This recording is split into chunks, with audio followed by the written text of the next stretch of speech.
right, lads and lasses. I don't actually know how to recap last session. Oh man. Um, God diggity darn it. We were at the club outside of the factory, open air kind of bar situation. We got some drinks. We got some of those fizzy popper drinks, and we specifically Alyssa pointed out all of the Lamplighter gang members. You went over there, talked to them. Uh, Darren put up a disguise self alter. What was it? What'd you do? Disguise self. You like a robot, and it attracted a little robot. He came over and thought you were somebody called number 7. You were like, no, I don't. That's I don't know if you really got much of an opportunity. You tried to pretend, I think, or you did. You successfully pretended, or else none of this would have happened. Um, that was after talking to the gang members. We got one of the gang members named Jerry, a Tabaxi, to guide us down to where the leader of his group of lamplighters was. Um, on the way, following Jerry, the little robot came back and was like, "Hey, number 7, we're going to kidnap you." And you were like, "Oh, that's not good." And then they did. You guys fought number 1, 3, and 8. Number 1 had a sword, black eyes. Number 3 had purple eyes and was magic. And number 8 had green eyes. I'm sorry, number 3. Am I getting this wrong? Number 3. I need to check my notes in a second here. One of them had green eyes, one of them had black eyes, one of them red eyes. The red eyes one was the magic guy. And the I'm sorry, yeah, red eye was the magic dude. Green eye was like an assassin rogue type character, and the black eyed one was number 1. And he had a sword, and you actually shot him in the chest, and he blew up pretty much. You guys he got shotgunned real hard. He took 76 points of damage or something stupid. And we got a little piece of his chassis left over after he was teleported away, including a Darren, number 7, apparently.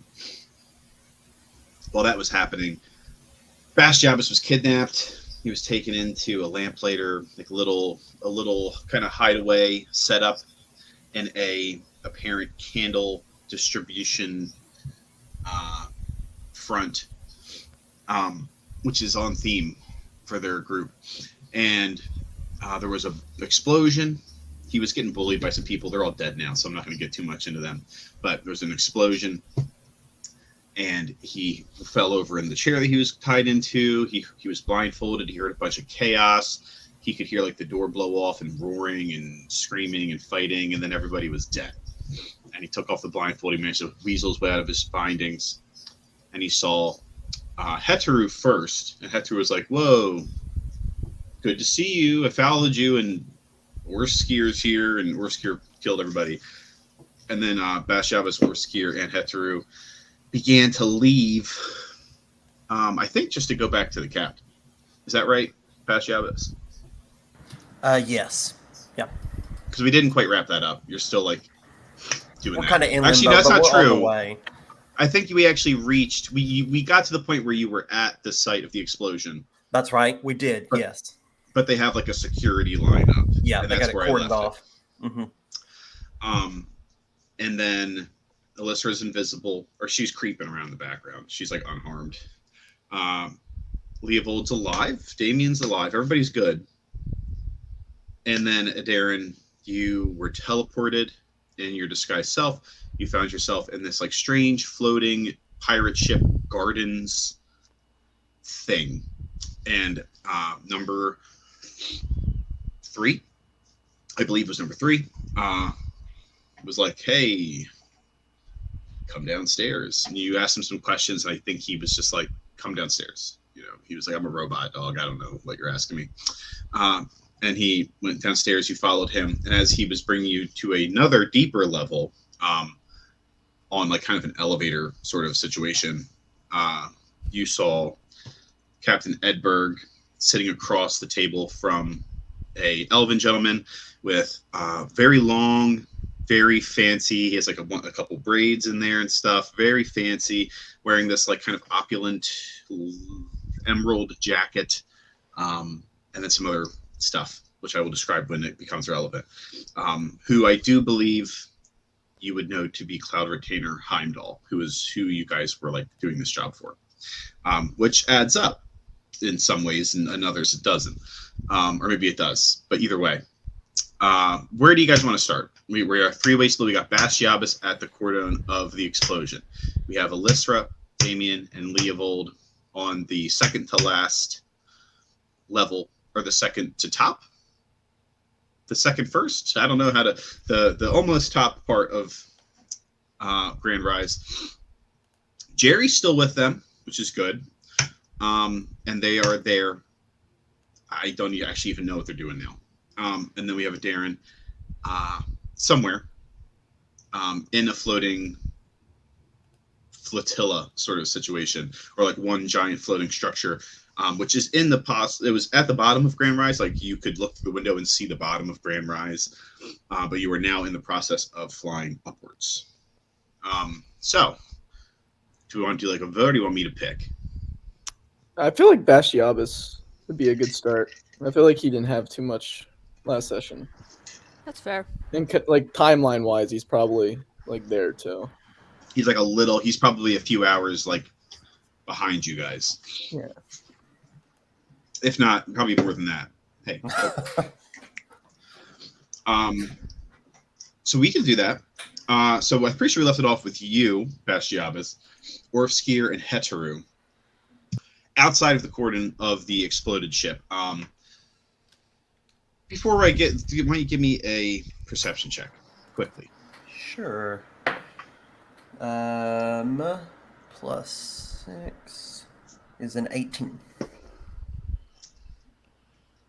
So there are well-equipped BDD members that have cordoned off the area. They are in like the top of the line gear. These aren't like your everyday soldiers. They all have like etheric equipment. They have firearms that are etheric powered. They are like borderline sci-fi space troopers, except they fly in pirate ships instead of spaceships.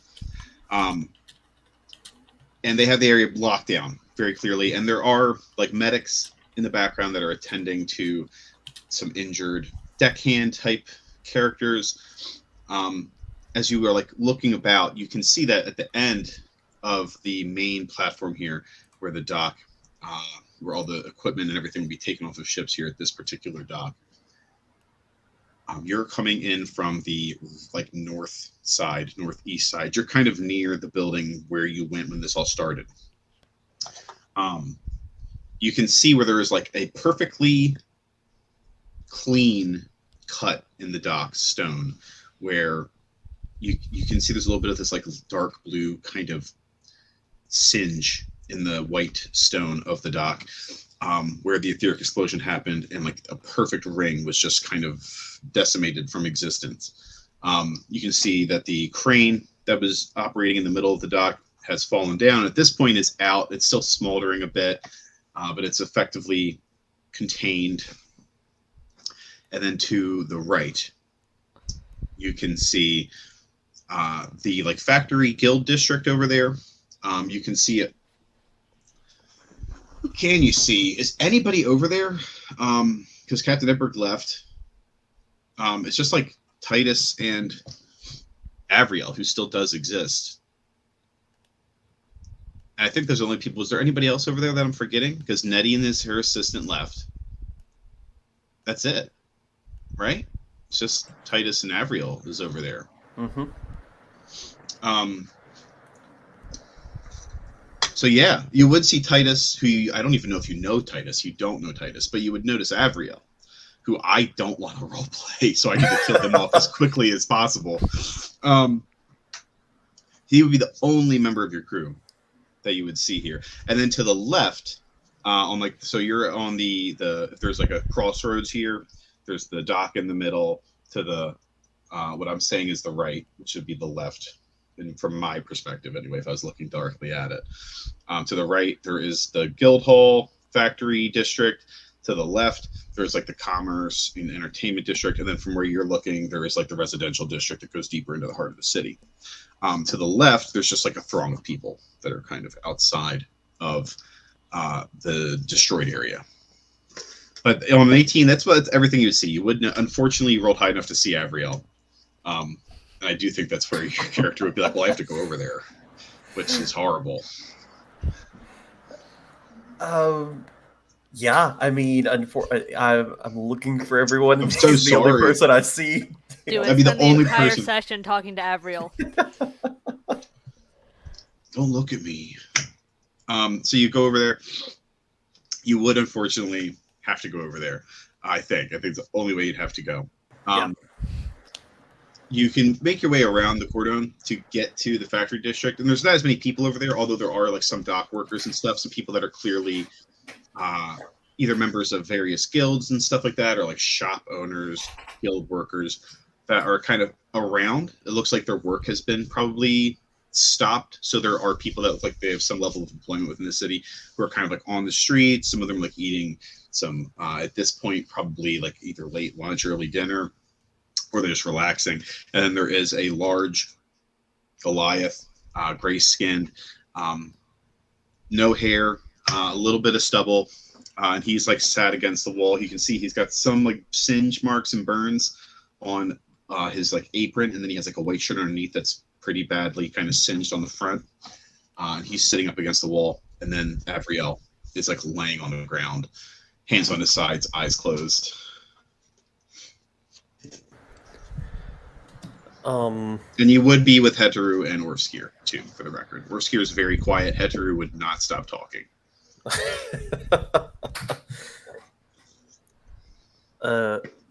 Avriel.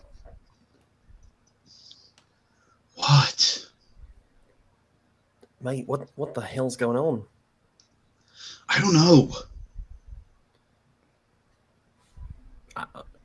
You know what? That's on brand for you, actually. That makes sense. How did you survive?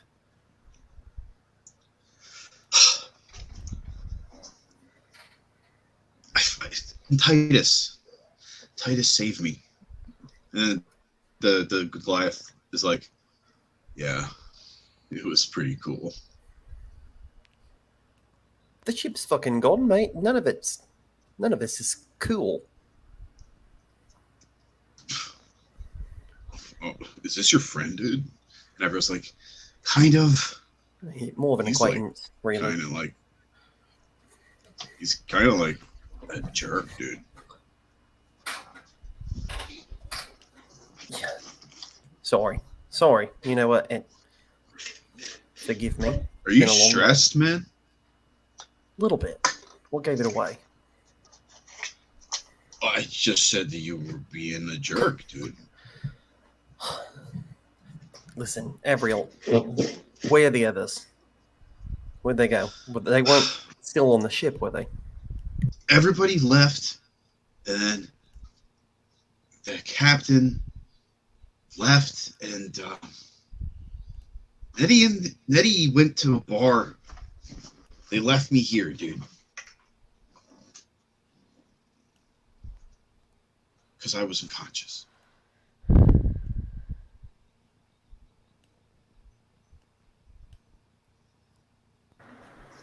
All right. Think, Bash. They said they were going to meet at the tavern when they were done. Maybe they made their way there. I mean, Titus says, yeah, she said it was fancy. It was called like something like gilded or something, or something kind of fancy like that. Sure, fancy. I can get behind that. Yeah, she seemed like a fancy lady.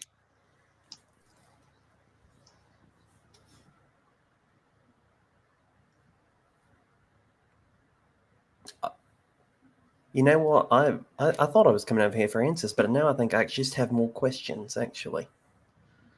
That's the way of life, man. Fantastic. Either fucking way, I think we need to find the others.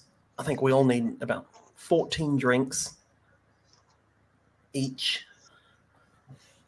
And we need to come up with some kind of... hell, I don't even know what to do at this point. Ederer says, "Oh, well, I could fly about and look at for some fancy inns, and perhaps then we could go inside, find Nettie. She could divine where we need to be. Perhaps we can just ask the stars, or we could get a drink and then pass out, and then perhaps if we're close enough to Nettie, eventually they'll just return to us. They're also not going to abandon Orfskier, so if we keep him around." That is a valid point. I'm not particularly fond of the Nettie route yet. I didn't like her meddling with my stars last time. Don't really care for it again. But in this particular situation, it might be warranted. Well, I don't even know where to look. what did she say about your? She meddled with your stars. What does that mean?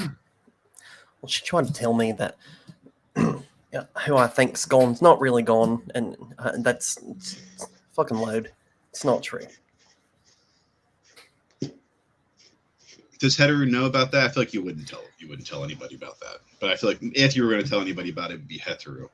He's heard enough simply because he was there in the aftermath, and he knows that Bashiabas was alone. So you kind of met him like after that happened. So you were still like you hadn't kind of come to terms with it. So Right. when you met him, you were like already you were still on it. Yeah. That makes sense. That makes sense. Mhm. Well.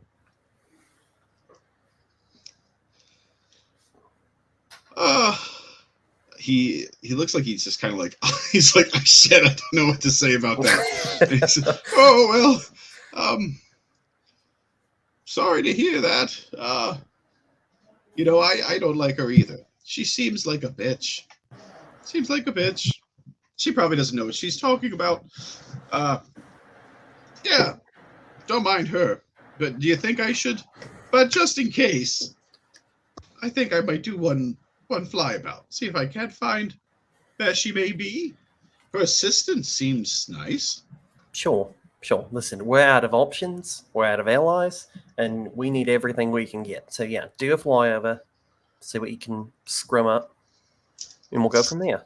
All right, I'm going to roll for him. He's very high perception, which is good because he didn't roll that good. So he will be back in about 15 minutes. In the meantime, it's just kind of like you and Orfskier standing there. Orfskier is probably standing against you, not like literally touching you, but like he kind of hovers a little bit. Mm-hmm. He's kind of over your shoulder, and he's like 7 feet tall, so he's got like a solid, like he's just this like looming shadow of a man, dragonborn man, to be more specific. Would you interact with him at all? Or are you just kind of sitting there awkwardly? Titus and Avril would have a couple weird, like, back and forths a few times, but they'd be pretty quiet too. If anything, it would be like the off comment. It would just be an awkward. Okay, great swing back there. Fan of the way You blew just like everybody right back apart. at you. Yeah, unless you like really went for it, he would just kind of grunt and like maybe give you a nod or something. Mm-hmm. After about 15 minutes or so, Hetteru does come back, and he has a list in his head, not a physical list, of a few inns that he managed to find as he went around. In like within that fly around distance that are like, Sure. there are places that are within walking distance effectively. Right. You don't really suspect that Nettie's the type to walk too far. There was 3 inns that he found. 2 of them he thought were like on the fancier side. There's Brass Beer and Beds, which he was like, that place looked like garbage. The Sky Saucer, which was like real fancy, and there's the Black Cloud Inn, which was like middle tier fancy. And the Black Cloud is where I think Leo said he would meet us. Last I'd heard, before Bastiabas went his own way. So I guess we'll. All right, the Black Cloud. I think I remembered somebody saying something about that. We'll start there, and then we'll see what we get. All right, well, I won't fly. Follow me. I'll take you. It's just like 5 minutes that way if we move fast. Sure. And you and Hetru will start heading towards the Black Cloud Inn. I'm going to jump to Alyssa, Damien, and Leovold first. I want to see what you guys do in the immediate aftermath of Darren disappearing.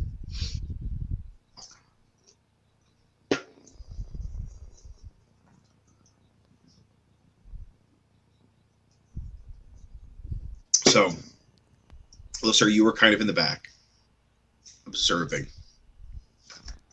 All of the robot people have disappeared, and you are you and your like kind of injured friends or acquaintances at this point. These like injured strangers are in this. My injured strangers, yes. Yeah, are in this alleyway, and Darren, who is probably the only one.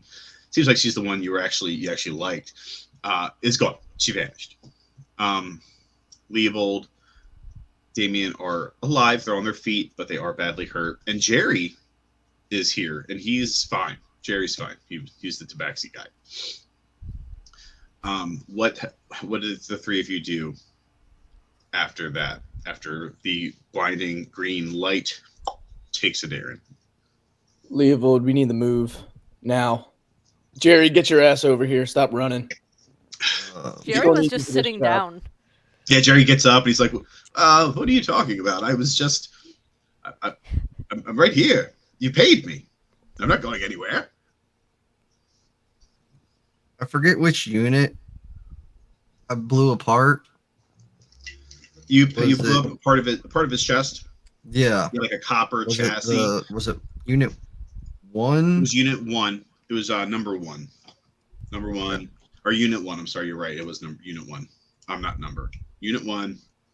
And he had like a copper chassis in his chest that held like a very advanced form of Aether. It wasn't a liquid. It wasn't a solid. It was like almost something in between. You shot that. Some of that strange Aether was released, and a part of the copper chassis itself was released. He immediately just runs over to the chassis and picks it up and starts examining it immediately. And he acknowledges what Damien said, but he is on like, what the hell was that mode? So I have to figure it out. Give me an Arcana. I'm good at those. I'm kind of good at those. That's a 17. So you pick up the chassis, and with a lot of etheric manipulation, any type of like techno magical gear that is created, or even just like magic items in general that utilize etheric current or etheric plasma or whatever they do. The usual metal that's used is copper. Sometimes, like if you were like really well off, you might use like adamantine or something. But like in general, copper is a super great conductor and really good for like controlling etheric current. So that's why the chassis itself is made of copper. That tracks. Nothing is strange about that necessarily. There is like a slight engraving inside of the chassis in part that you blew out that has like, it looks like a code. It's like a long string of numbers ending in 01. So it's like a handful of numbers, dot, handful of numbers, dot. It looks like a serial number that ends in .01. The piece of the etheric compound that he managed to blow off. Did like fly out and then kind of hit the ground. And now that it's no longer in its chassis, which looks like the conducting field that the chassis created just naturally from like the copper element was keeping its form stable, and now it's like very violent, and it's like on the ground, and it looks like it's like not quite dissolving. It's like in this state of like it's a solid and a liquid at the same time, and it's like chaotically. It looks like it is going to break down into a different state. It's like either going to become a gas or liquid. Is what it looks like it's doing.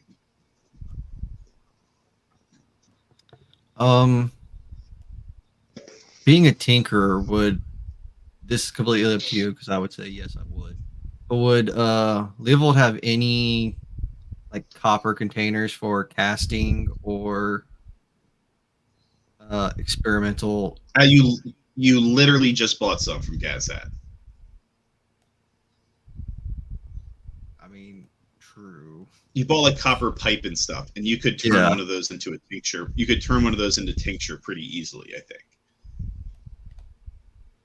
I mean, I will do that immediately. Pop try on it or something.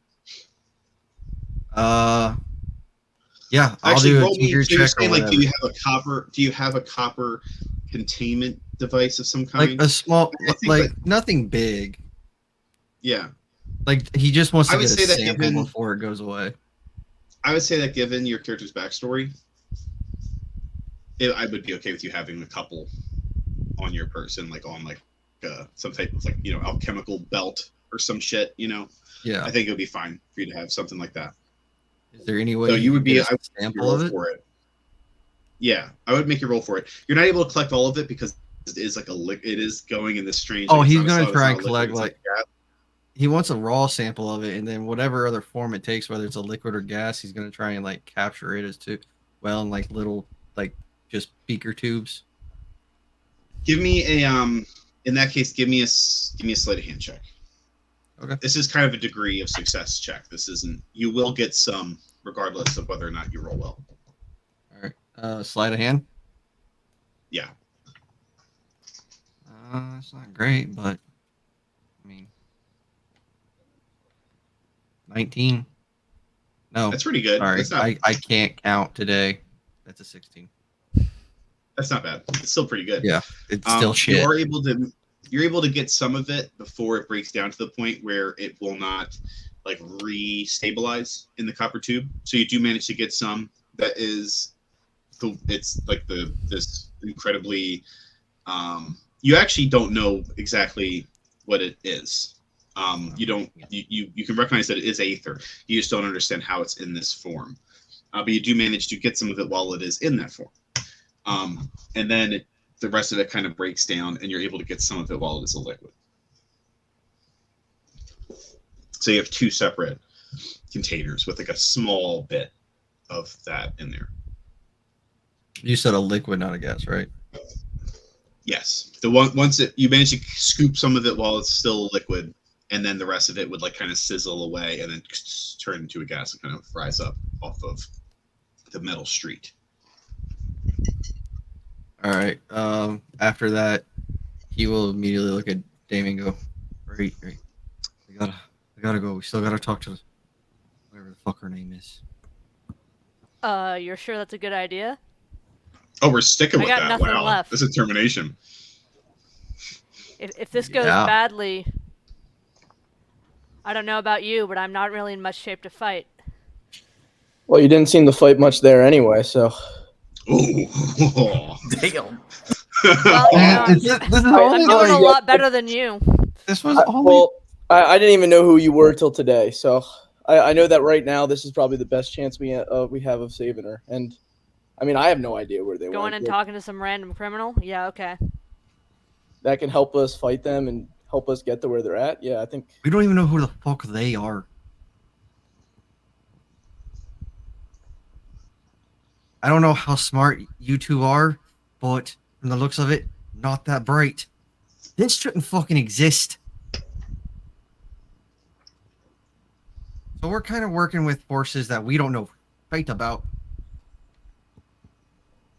And willing to bet that the underground has their hands in pretty much everything in one form or another. So if she can answer some few questions, we're not going to fight. That's long gone. About 20 minutes ago, yeah, I wanted to blow someone's fucking head off, but a Darren just fucking disappeared. Now I need answers. And these people also tried killing just innocent people too. Like I know that I originally was going after that kid, but he's an innocent in all this, and they really almost killed an innocent child in all this. I really don't mind dirtying my hands a little bit just to try to get these guys under control. But They like 100% vaporized like 10 to 14 deck workers. Yeah. Fuck those guys. And there's the one guy whose leg was backwards. Leovold's gonna walk over to Damien and get pretty close and go, listen, trying to save a Darren comes first. He's part of the crew. If there's a chance that she's alive, he has to come first. Fucking get their just desserts later. We're not going anywhere. We're fucking shipless.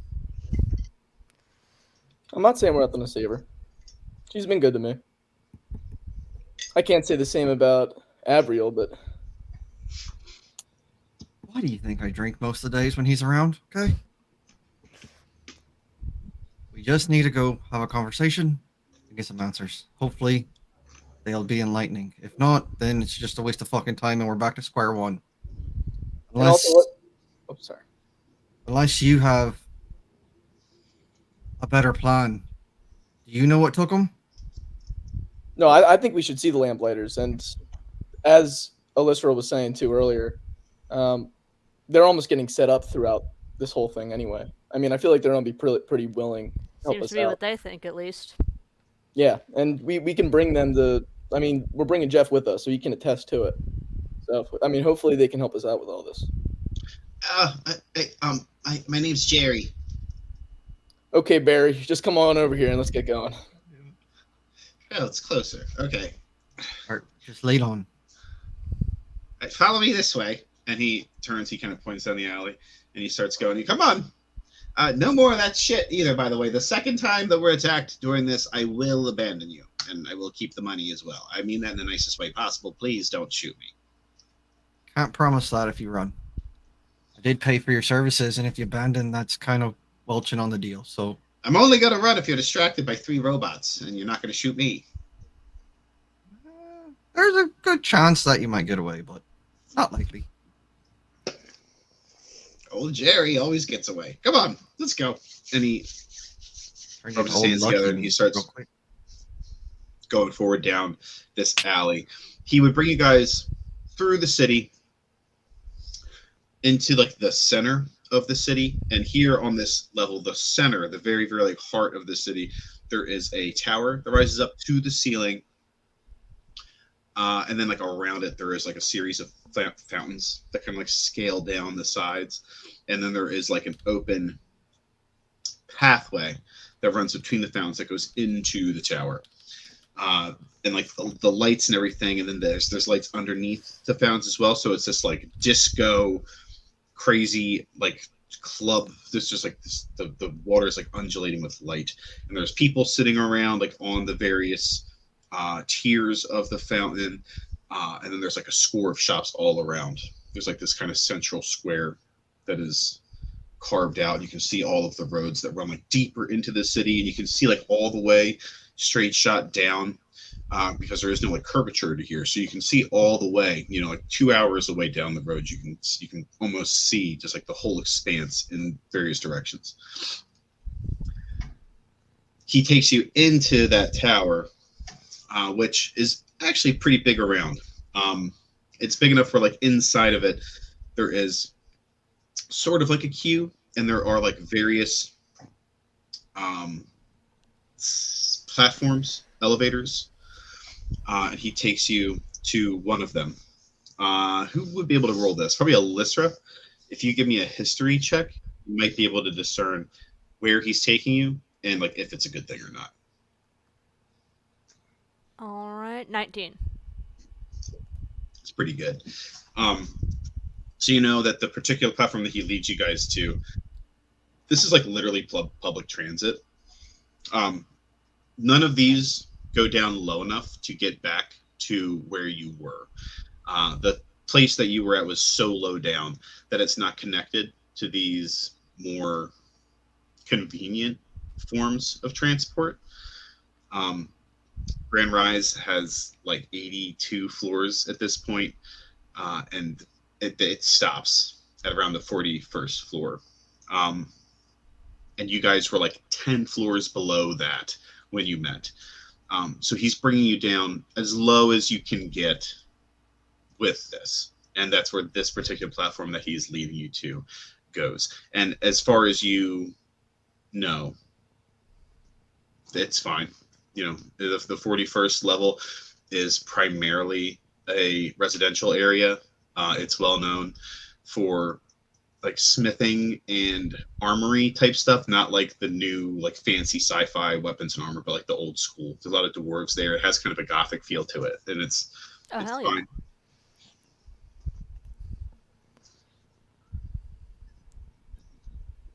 So he takes you on that platform, and you guys begin to descend pretty slowly. It's not like that last one where you're like in this like tight little tube and you're just like you shoot up and it's all good. This one kind of descends, and it takes a little bit of time. It's probably about like a 15-minute ride down, about 40 floors.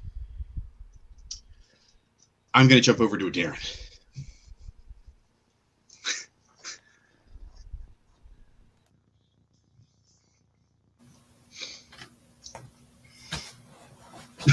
You just are you okay? Nah. You have a bad day? I was getting some like energy from you. I was like, she looks like she's struggling a little bit. I mean that in the nicest way possible. As a concerned citizen, I mean that in the nicest way possible. It's not been a great few days. Sorry to hear that. I'm here if you ever need me. But in the meantime, I'm going to ruin your life. It's cool. Perfect. Let's distract me from the real life. Yeah. So as this robot takes you down one floor into this sort of like regal pirate ship-esque interior, there are like a bunch of like hanging vine-like plants. There are these big like flowering bushes that are coming like out of the wood, and you're just kind of surrounded by greenery. And there's even like you can hear like the sounds of like insects and birds in here too. It's very strange. As you go down and he stops at this platform, he kind of looks back at you expectantly as you're coming down the stairs. You hear a few voices. One of them is like this deep Western drawl, and you turn and it's the captain, and then Heimdall, who is the very regal-looking high elfin gentleman in this like emerald vest, emerald jacket. He has like this very, very opulent, clean, like natural colors coat on. Very discerning features. His eyes are like very keen. He has like very sharp eyes, but then his face is sort of angular and strong. Like his jawline is kind of wide and sharp. And then he has like these two very serious green eyes. And him and the captain are talking. Do you do anything? The captain would like look over. He wouldn't say anything about it. He would like retrain his attention to the Heimdall, who actually would probably kind of like rise up a little bit and like try to like kind of bring his attention back. I think Darren probably is like not connecting the dots of like where the captain said he was gonna go, and that this is who he's meeting with, and is just like internally screaming. Yeah, it's just like internally screaming. It's not processing. She's thinking like the captain had something to do with something. I think she's just gonna like kind of stare and like not respond, and like just for now at least keep up the disguise self until it runs out.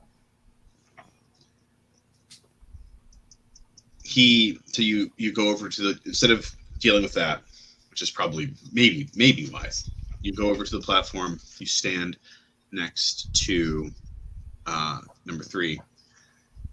And the little robot that has been like carrying you flies in through a window, and it kind of like accompanies you too, like it kind of floats above your heads, as then the little robot kind of like glows for a second dimly. There's like a little like pulse of energy that seems to activate the platform, which then sinks down.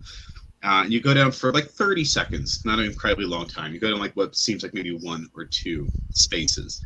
As you descend below the interior of this like ship thing, it is pitch black.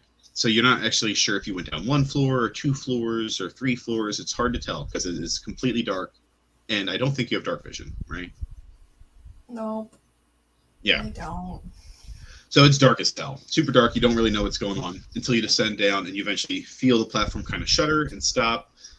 And then blue lights kind of shimmer to life along the edges of this rectangular room. And down here in this space, the opulent and natural veneer of the upper decks is gone.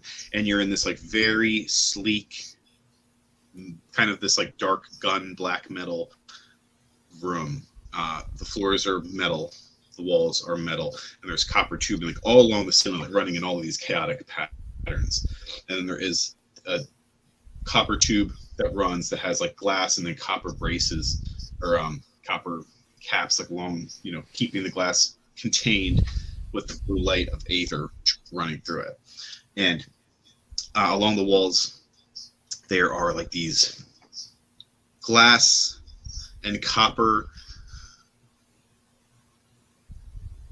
like cells, I would call them. They are these like large copper housings that are open, and then you can see they have like a copper kind of door on them that is flopped open, and some of them are open, some of them are closed. And then give me a perception check, actually, before I continue.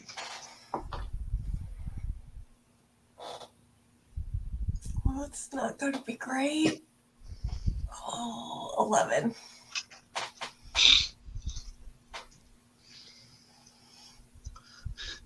In like the panic, it's pretty hard for you to like kind of, you're trying to maintain the control of your disguised self. You can see that as you get down here, number 3 walks over, and he has been carrying like the remains, effectively, of number 1. By the way, I have not mentioned that. I should have. He's been carrying effectively the remains of number 1. He goes over to one of the copper housings and he puts number 1 in there, and he like closes it. And then number 2 is closed. The 3rd one is open. The 4th and 5th ones are open. The 6th one is closed. The 7th one is open, and the 8th one is open. And number 3, he walks over to you, and then him and like the little robot thing, they attempt to guide you over to the number 7 cell.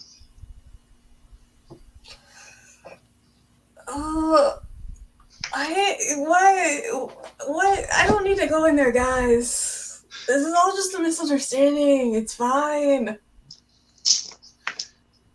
Give me an athletics check. Athletics. Interesting. They're gonna push me.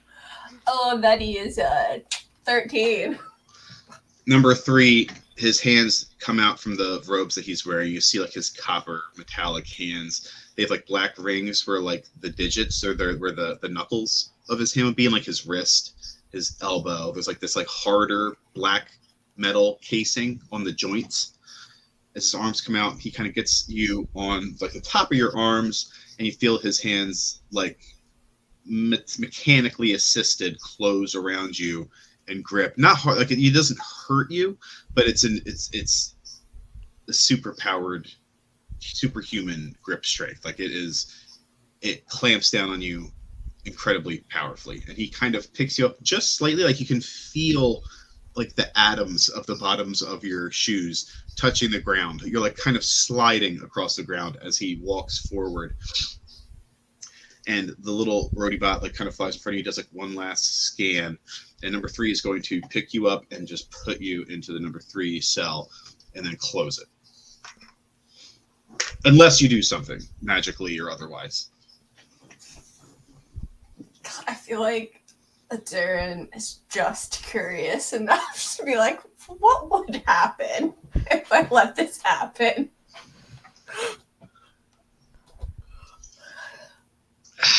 Okay. Oh no. Ugh.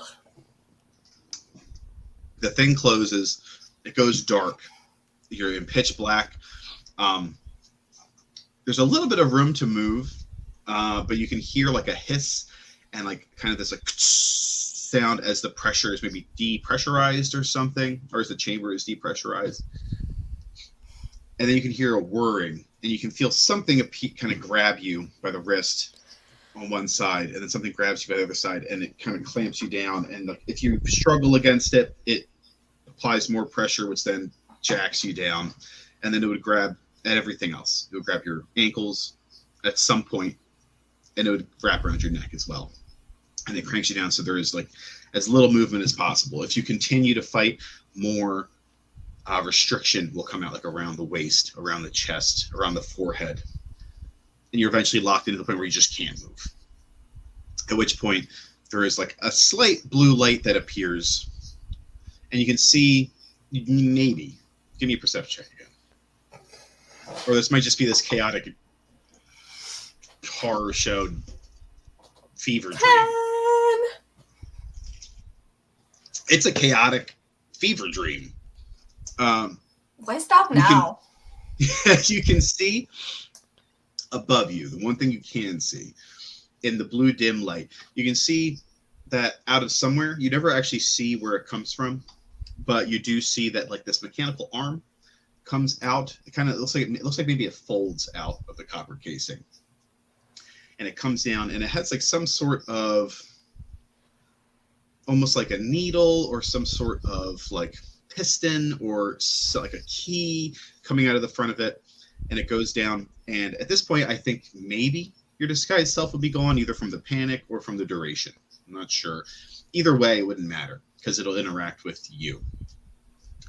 When it would interact with you, it would try to like pierce the altered self, and it would like there'd be some other appendages that would come out of various places and attempt to like expose a part of your, not your chest, but like right in the middle of like kind of your lower rib cage.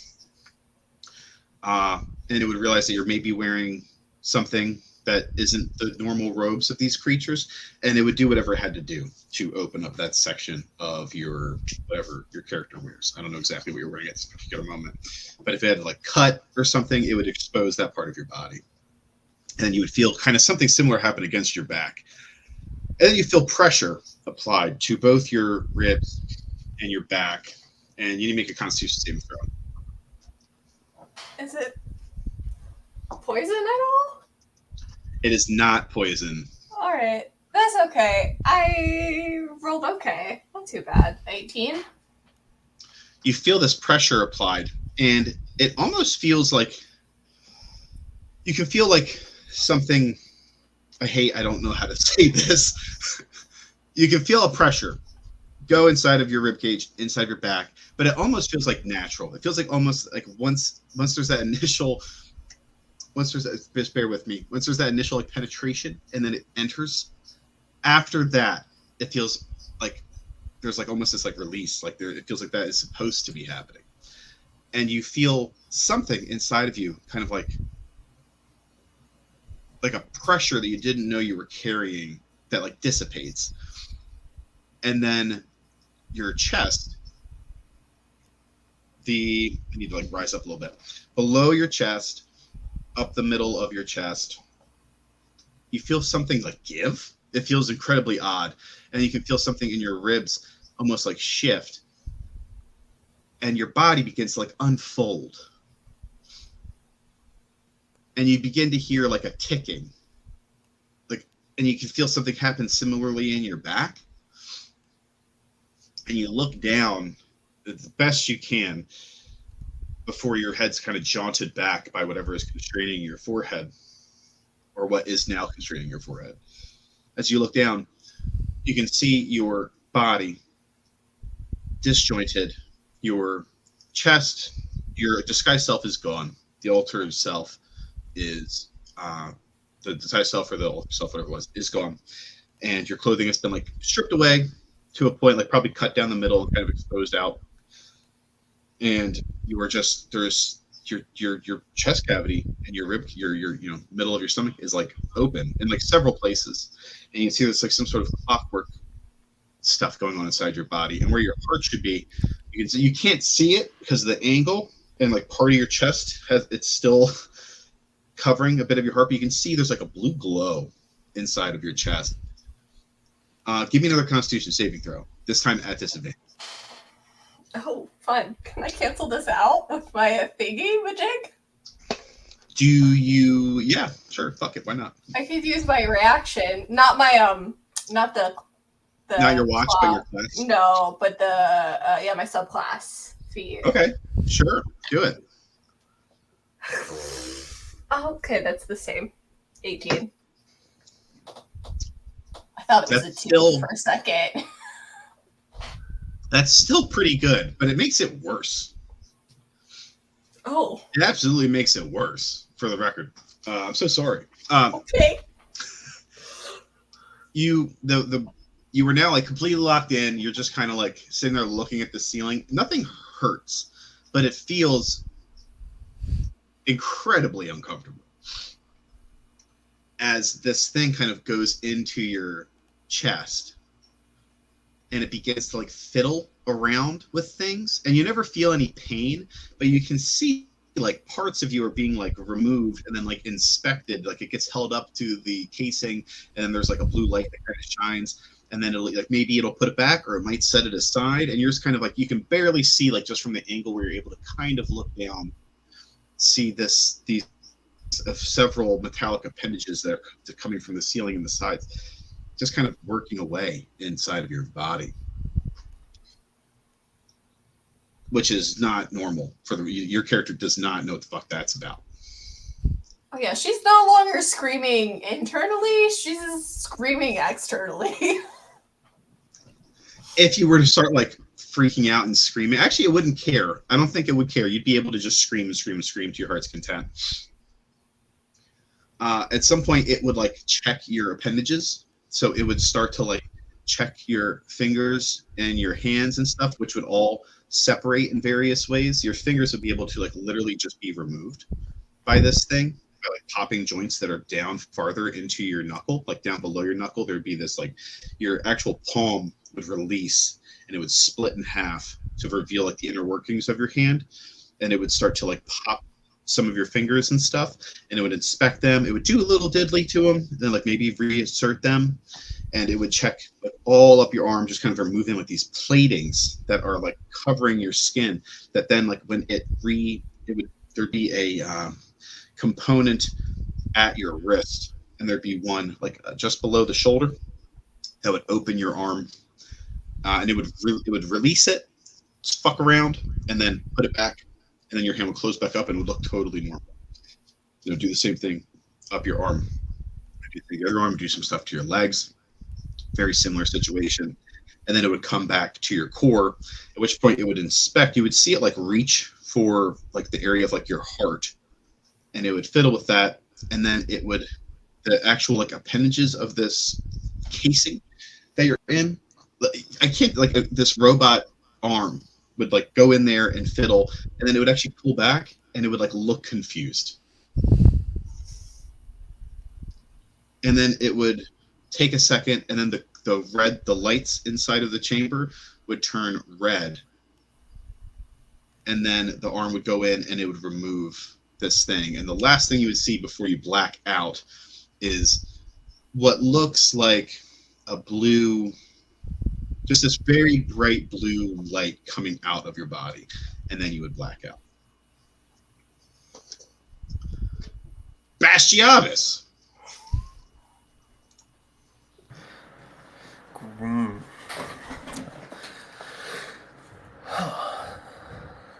The bar's not sounding so bad right now. Comparative. Oh, that's loud. Yeah, no, it's not. It's great. you guys head over.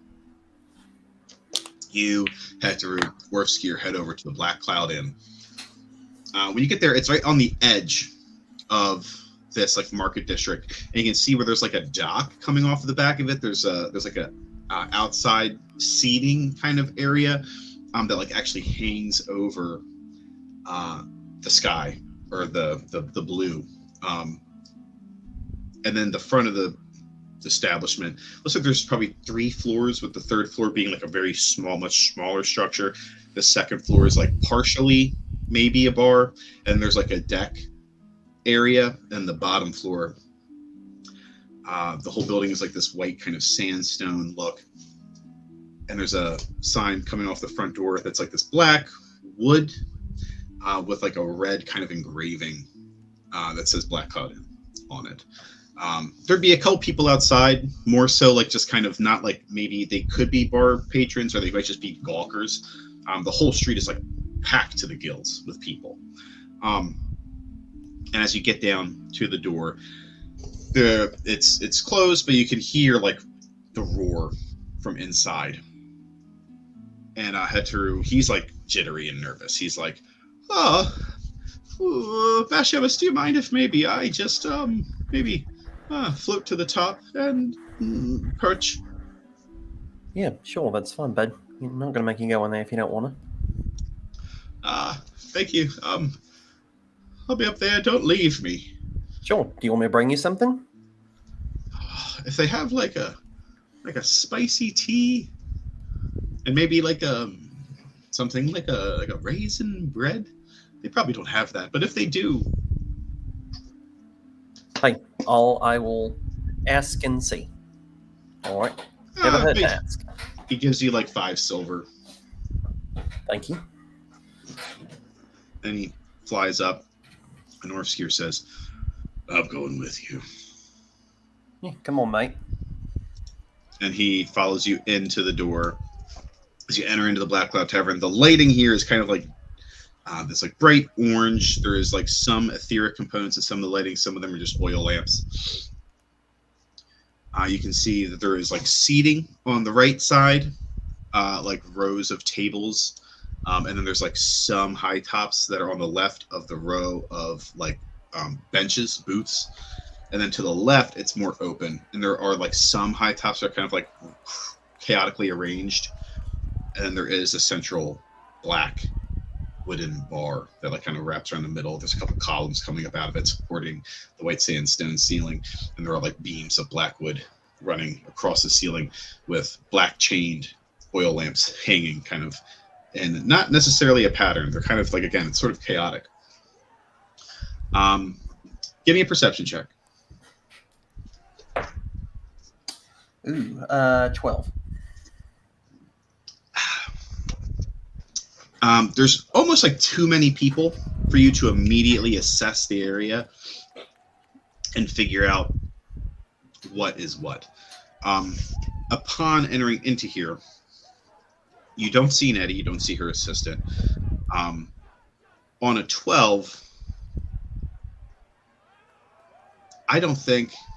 Actually, give me a history check, too, to accompany this perception check. That's better. That'll be a 17. 17 is better. How much time has your character spent in Grand Rise, if any?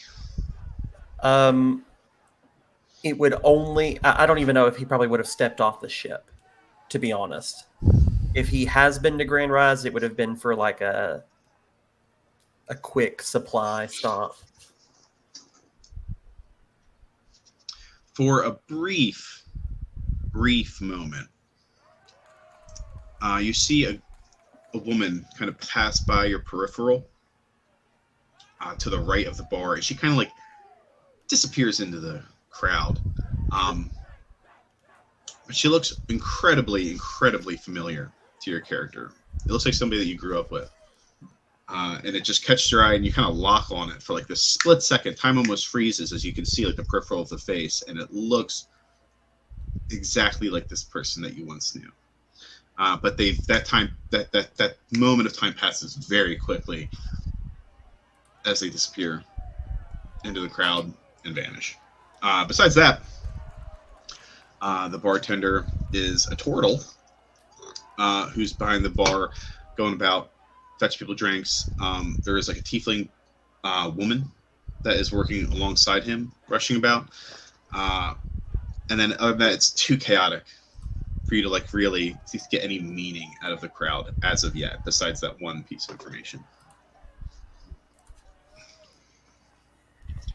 Well, he'll first make his way over to the bar to grab him a drink and settle in, try and get a better view. Try to get somewhere where like the main crowd is not kind of on the outskirts of it, so he can collect his bearings. Orfskeer follows you over. You get a drink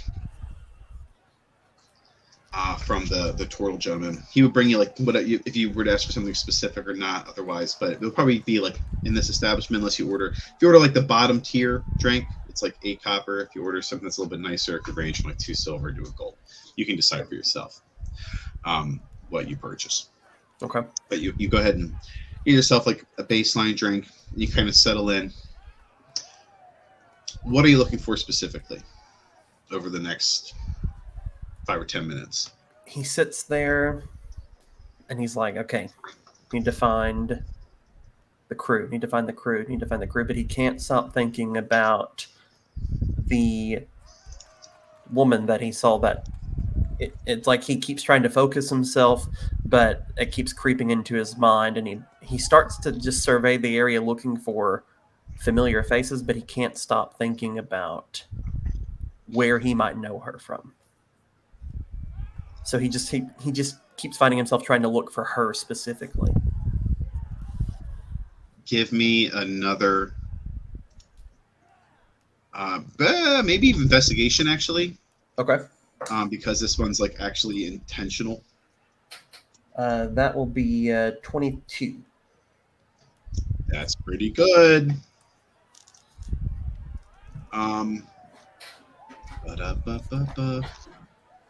Second.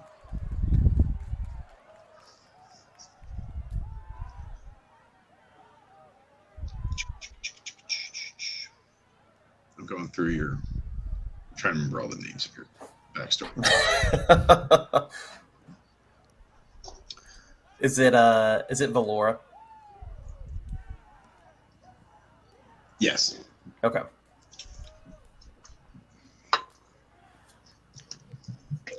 Yes.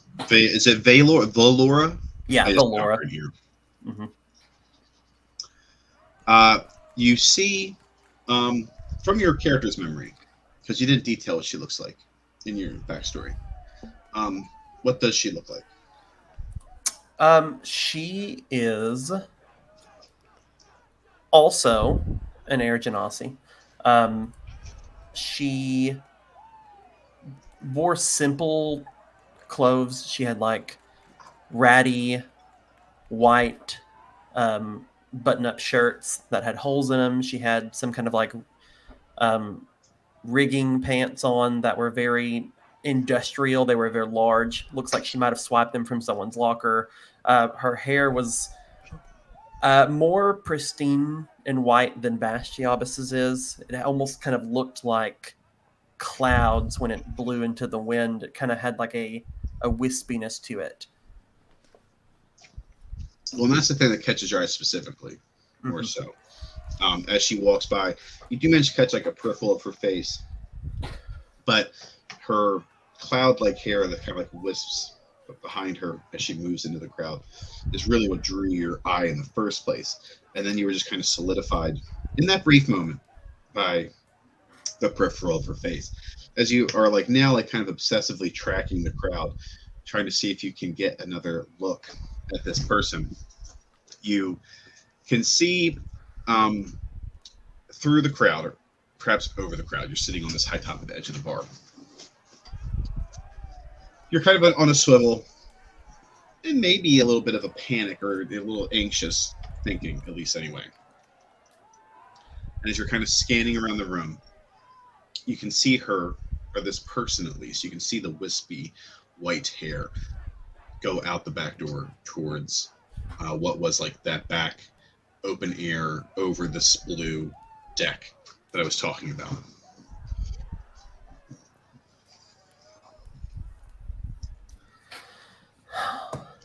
Well, Edry, you're gonna have to wait a second, and I guess he will attempt to follow her and navigate his way through the crowd out the door. You can feel like you can give me a it could be acrobatics for you. You can give me acrobatics check. We can do it with advantage because as you're moving through the crowd, you notice that people like are gawking behind you and above you. As Orskio is moving behind you, people are kind of moving away from you. But there's still a few people that don't notice him, and you kind of have to weave still a bit. With advantage, that'll be a dirty 20. So you very cleanly manage to move your way through the kind of slightly parting crowd as you go towards the door that leads out back. Hold on a second.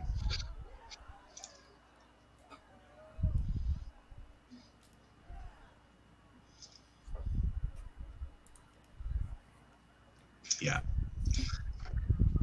As you go out back, you get out onto this back deck. There's black wood that kind of goes across. There are guardrails along the sides. It's pretty big. It goes back a little ways. Out here, there is a bard, but it's not singing. They're just playing a diddly. And there is like another smaller bar out here. And it's kind of like a little bit more compressed than the inside, actually, because the space is smaller. So there's like less bodies, but less space. And it's very tight. As you get out here, give me a quick perception check. Or investigation if it's better. Natural 20. Oh, that's good. For 26. That's good. As she steps out, as you step outside, you see her moving through the middle of the crowd. And you see a skiff, like this little skiff, pull up at the edge of the deck. Like, it's not there yet, but you can see with this 20 for specifically, you can see that at its speed and trajectory, it is going to arrive right at the edge of the deck at the same exact time that she is going to reach the edge of the deck. And there is a Platinum Dragonborn driving it. It's just him. It's a small, like, two-person skiff. It is etheric powered, and it does have like copper casings kind of wrapped along the sides and like a dark gun black metal around the sides of it. It's really nice. Really, really nice. It does have like wind operated equipment, but it's down. You can see it kind of trailing along the side of the ship as its etheric power is coming. And you think to yourself, possibly, maybe, it would be within reason for your character to think, that's weird. On this natural 20, you see, as this woman that you're trailing, you can see the back of her now, this wispy white cloud hair. You can see that in a split second as the crowd is sort of undulating and moving, and you can see her full form for a moment. And she's wearing like slightly nicer clothes than when you first met her. It's not quite as run down. She's wearing like this sort of like half coat. It's not a full trench coat. It kind of trails behind her just a smidge. It looks like it's been kind of custom made to be a little bit tighter, a little bit more form-fitting, a little more free moving. And then you can see that she has like some like leather kind of pants and like leather boots on. You can see where like the bottom of the boots looks like it's been sort of like custom made, where it's like almost wrapped around her foot practically, like to offer like maximum mobility. And with this natural 20, very luckily, you see a little copper orb fall from her hand behind her. And you see it open, and it begins to shine blue as she walks towards the edge of the deck, and she's going to jump. Or she hasn't done it yet, but in a moment, in the next couple seconds, she's going to walk towards the deck and kind of jump off the deck. She's kind of fall off the deck into the skiff that's coming by.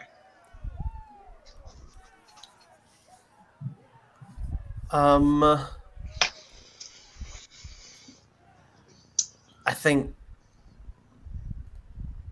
At this point, Bastiavus wants to say something, but he's almost too stunned to. It's going to be one of those moments where he's going to like let the moment pass before he reacts. He's just more like reflective about what he remembers from her, and by the time he blinks, she's already made it on the ship. As you blink, you see her get to the edge of the dock, and she like does like she just kind of steps off, and she just falls straight down, kind of pencil dives, and you can see where she she kind of disappears. Maybe there's like a moment of anxiety for you when that happens, as the skiff then kind of reappears into view and it begins to fly away. From where you are, you're on like the southeast side of this thing, so it's going to go like north, just kind of a north direction, wrapping around the side of the ship, and it would disappear. I would say pretty quickly. It gets away fast. It like you see those etheric engines jack up, and it just blasts the fuck off, and then your eyes drawn back to the copper ball, which then explodes. Great. And you need to give me a dexterity saving throw as you see a blue wave of energy released from this copper ball that immediately, as it touches the people around it, are just turned into nothing. They get just Thanos snapped as it rips through the deck, rips through the people, and it is coming towards you. Damn, this is the second time I've had to roll a dex saving throw, and I do poorly every damn time. It's an 11. You're really lucky because Force here is here, and he rolled an athletics. And he rolled a dexterity saving throw. And he did better than that. What was your total dex save? It was 11? Yeah. Yeah, you were going to get vaporized. Horse here, you see him, you see it, he sees it, and you feel his clawed hand grab you, and he grips you up tight, and he, like, in the moment, you can see the blue wave, like, approaching. He fucking launches you back through the door you just came out of, and then you see him turn, he kind of raises his arms, and he himself jumps back in your direction as this blue wave just continues towards you. You feel yourself thrown through the door, you fly through, you hit somebody, you hear somebody kind of scream, and then you tumble to the ground, and then you see Orskir coming at you. He actually lands on top of you. I'm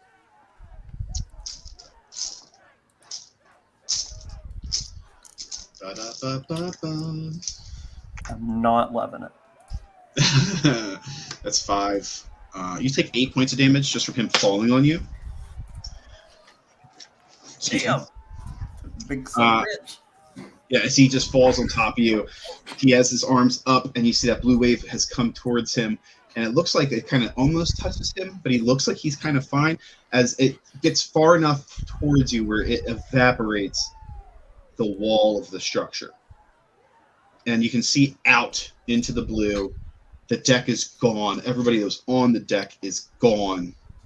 And now the whole bar is like just dead silent, and everybody's looking like at the open air. People are like super confused, like somebody kind of takes a step forward and just like doesn't understand, and then you start to hear like a couple people scream, and then people start rushing out of the building as you hear the structure groan. And Orskir, he stands up and he goes to brace himself, and he falls, and he kind of looks confused as you see his left hand is gone.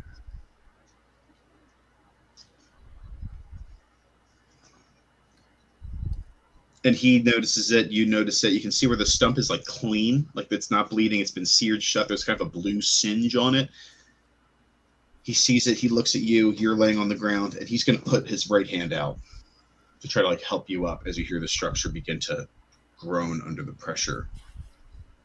Oh, he'll take it slowly.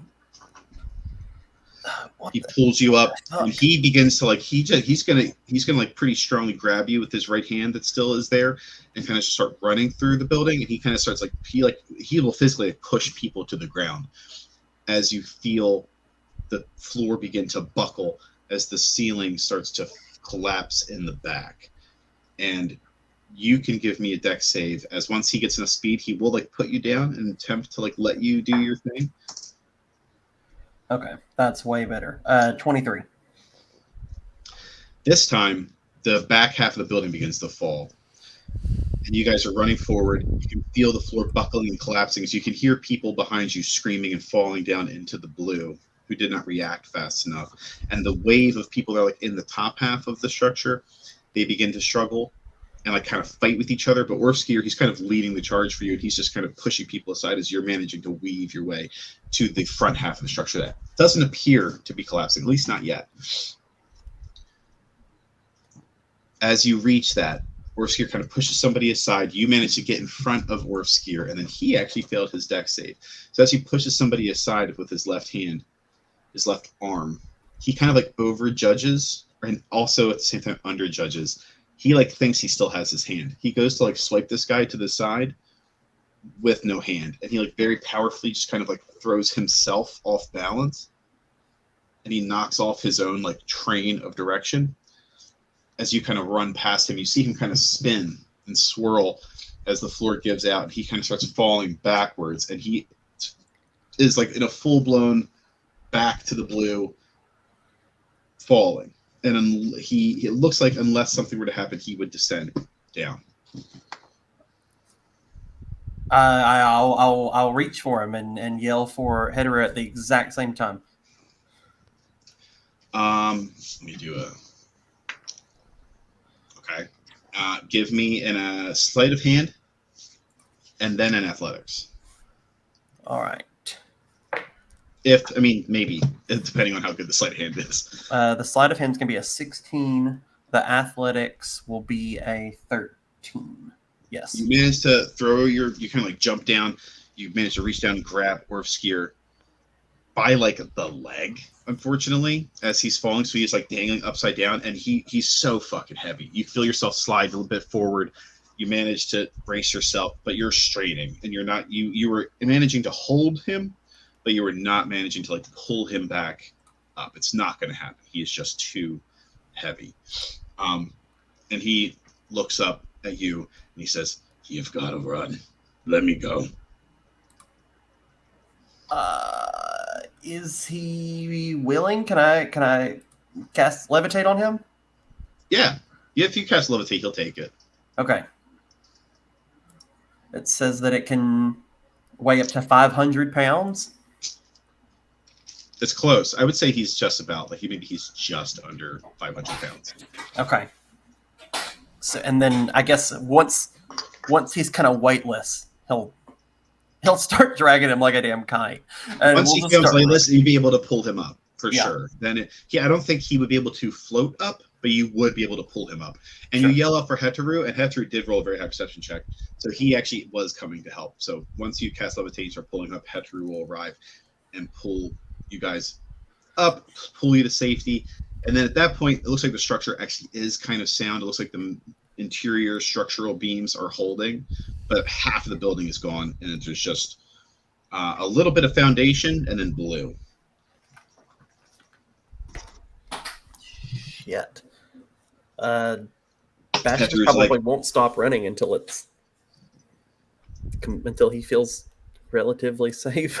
Taru's going to fly out. Orfskier will follow you out. You eventually, I think the three of you eventually find yourself like in like an unpopulated alleyway, just kind of like trying to catch your breath, which is where we'll jump over to Leopold, Damien, and Alyssa. As you guys said about being at the bar, not safe, not cool, not great. Baby. As you guys descend down to the 41st floor of Grand Rise, you come down in the center, and the center of this area is kind of similar to the other one, but it's a little bit smaller. It's a central square, and then down here, as you come out, there are instead markets all around the central tower instead of like these like grand, opulent, colorful fountains. And it's like a bunch of like market stalls, like food, oddities, supplies, gizmos, anything you can imagine. It's mostly run by halflings, gnomes, dwarves, primarily is what you're seeing. But there's like, there's some humans, there's some odd races kind of speckled here and there. But Jerry, he doesn't stop for any of that. He continues moving. into the interior of the 42nd floor. As you come out here, you can see it's like this kind of Gothic church that kind of rises up over some of the buildings in this square. You can see it come up over the top of some of the structures. This level has a much higher ceiling. It's probably like 200 feet or so. As you come out here, you can see that big Gothic sort of church cathedral out in the distance. And you can see all the housing out here. And it's like got like these tight steepled roofs, a lot of like red brick sort of exteriors. The road itself is this sort of cobbled road, which then like kind of leads off into some like smaller like red bricked roads. Very like Western Europe sort of look. This dude pulls you into some of these smaller suburban alleyways, and he takes you to like a house, it looks like, but it's like run down. It's probably about 25 minutes from the central area. It's this like run down, beaten down house. And instead of going to the front where he goes to the side, and there's like a cellar door, and he opens that up and says, quick, there is like some BDD around here, and if they have to find this thing, my job's fucked. So he like kind of looks side to side and says, just get in. Say no more. Yep. Immediately. You guys quickly get down into this basement. He walks, you go in, he pulls like a light, and some etheric lights come on around the edges. Some of them fizzle, then shatter. And then the room is like left like kind of dimly lit with this like slight light blue teal light. Nice place you got here. It's not mine, actually. This is you probably don't know him. I doubt it. But there's this dwarf lamplighter. I don't know his real name. I call him Eric. Some people call him Dervish. I'm not sure which one is right. But his grandma died. This is his grandma's place. So we built a tunnel network underneath it naturally. Homie, I like it. Could use a bit of dusting. Oh yeah, no, we have never dusted it. Never dusted it. Yeah, I actually like the dust. It's one of my favorite things about it. It gives it character. So anyway, so in here, and he takes you, there is a bookshelf sort of thing against the wall, and he grabs the bookshelf and he goes to push it. He's like, shit, I haven't used this in a while. And then he pushes it on it again and it won't open. Hey, can one of you guys help me with this? Damien will go up and help him. Give me an athletics check. I ate him by just patting him on the back. Like, there we go. 21. You grab this bookcase, and Jerry goes to help you, but then you just like before he even touches it, you push against it, and you can feel something. You actually push so hard, there's like some mechanical component, probably in the wall or something, that you can feel it like it's jammed. And you just push through the jam, and you hear something break, and the bookshelf just kind of like, now it's like you just push it against the floor. It's no longer sliding. You fucked it up, but it's out of the way. And Jerry says, damn, Eric's going to be pissed. That's fine. Can you pull that back when we go through? And he like walks through the entrance. Yeah, I appreciate the help, Bobby. You really helped me push it, so you're my accomplice now, if anything. What's your name? Damien. All right, Lamian, let's go. And he turns around and he goes in this room. You pull the bookshelf closed. The other two come inside. And in here, there's like this like little hangout space. There's like a little table. You can see there's like some dusty, not haven't been used in a while, cards out. There's like some empty beer mugs and stuff. There's another table in the corner that has like some books on it and stuff. And then in the right-hand corner, there's like this open, just like hole in the brick. And Jerry says, man, they were supposed to close that. That's the secret tunnel. I guess it's hidden enough by the bookcase, but they were supposed to fucking close that thing up. Follow me. And he like goes inside of this hole, disappears in there. It's dark. He kind of like yells back out, hurry up! And it echoes in there. As he just kind of disappears into this like dark hole. I think some of you guys have dark vision though, or maybe all of you. Are you guys all the dark vision crew? Yeah, we're I don't good. I'm think good. So I got it. I don't think I have dark vision. Don't think I don't know. Genasi. I don't. Yeah, Genasi's. I don't get a lot I of think people. fire's the only Oh one. no, I do have dark vision apparently. I do not. Dark vision might be optional for Genasi's in some of the new rules that could possibly avoid because you're using D&D Beyond, right? I am, yeah. Yeah, it might be an optional. I don't care. It's fine. Everybody eventually can see in the dark anyway, and it ruins my life. You can go check. It's fine. It's for now. If there's something wrong with D&D Beyond there, that's on them. I'll check, and then if Yeah, that's it not just the says case, dark vision. yeah, it's fine. Same as If it, all the other abilities, race abilities. I'll check it after the fact, and if it's not right, we can fix it later. It's not a big deal. I'll retroactively trip over my feet. Yeah, I actually fell back there, and you guys abandoned me. Now it's a 4-way split. As you guys go down, there is it looks like he must have. As you enter into the darkness, you two can see. All three of you can see. Actually, never mind. I'm sorry. And it looks like this wall was just blown out, and it looks like they've dug just a tunnel into the bottom of the city's foundation in here. There's clearly cement dust and old giant slabs of broken away stone that kind of litter the floor, and it's been kind of pushed to the side, so there's this central dusty path, but it's very, very, as you step forward, there's large blocks of stone that weren't properly moved aside, so it's very uneven and trippy. As you move in there, you eventually come to a blown out side of the thing that is now open. There's a very, very, very faint light coming from in there, and as you enter into this secondary passage, this is a straight shot, just a straight borne away tunnel. You find yourself in the city's sewer system, and it's this way. This is everybody's least favorite part, just so you know. But I need you to trust me. I can right? see why. I need you to trust me. This is one of the better sewer systems in the city, for the record. It doesn't smell too bad, and there's not that many strange creatures and mutants down here, which is really nice. If you're punking anyway. us, Jerry, I won't appreciate it. No, absolutely not. Not Jerry. Not Jerry. Jerry doesn't punk anybody, especially not by himself. So anyway, this way. And he starts walking. I need you guys to roll me a D100. Anybody can do it. Or you guys one person can roll a D10, one person can roll a D100 or something. Who wants to kill us? I rolled something if no one else did. I haven't rolled a damn thing. I rolled a ahead. 42. You rolled a 43? Yeah. That's pretty interesting. All right, let me check. Oh, Not 43. Damn. that's the That meaning was of the life. one insta-kill option. I feel like at this point, the lowest and the highest are the best. I feel like the middle are just there's something.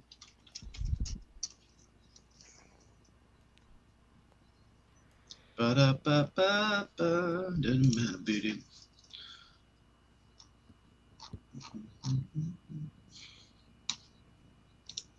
Sorry, lists.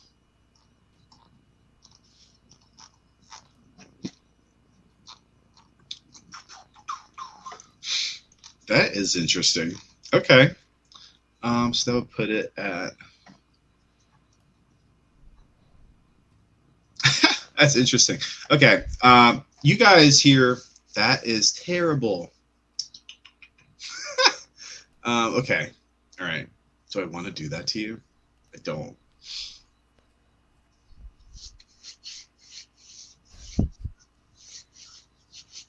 As you guys, this is okay. I'll do it this way. Actually, before we do this, all of you guys need to make a perception check. As you guys enter into the sewer, you begin walking down the sewer. Peyton is struggling right now whether he wants to TPK half the party or not. Well, you're split up, so it's 21. oh man, that's a tough list. 21. Perception. Same, First 21. crit 20. Let's go. Or maybe second. I don't remember, but I got a crit 20. As you guys are going through the sewer, it sounds like all you guys. Did everybody get above a 20? I mean, unless Damien has a negative. which- Oh, I got a crit 20. I think that was my first one of the campaign, but I got a crit. You guys hear a strange noise coming from as you are going down. There are several different causeways that go over the middle like sewer river that runs between these various platforms, and there are these like little metallic, almost like graded causeways that connect the areas, and they usually end like before a cistern or something. There'll be a way to cross over.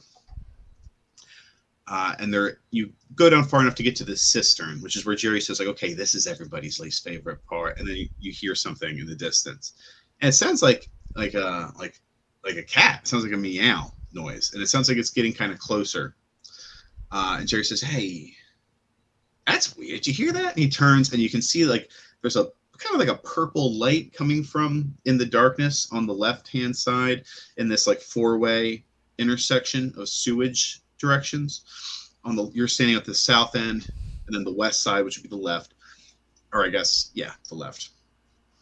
You hear this meowing. It sounds like a small little meow, and it's like purple light, and it looks like it's kind of quickly, and it's kind of bouncing in your guys' direction. Great. So is not normal down here? I mean, there's cats in the city, but I'm talking about the fucking Are they light. glowing in purple? well, that's like a little glow. You know, that's not like a big glow. It's a little glow. Look, it's a little guy. Hey, Well, as long as That it's the could be little a guy. pretty far distance between us right now.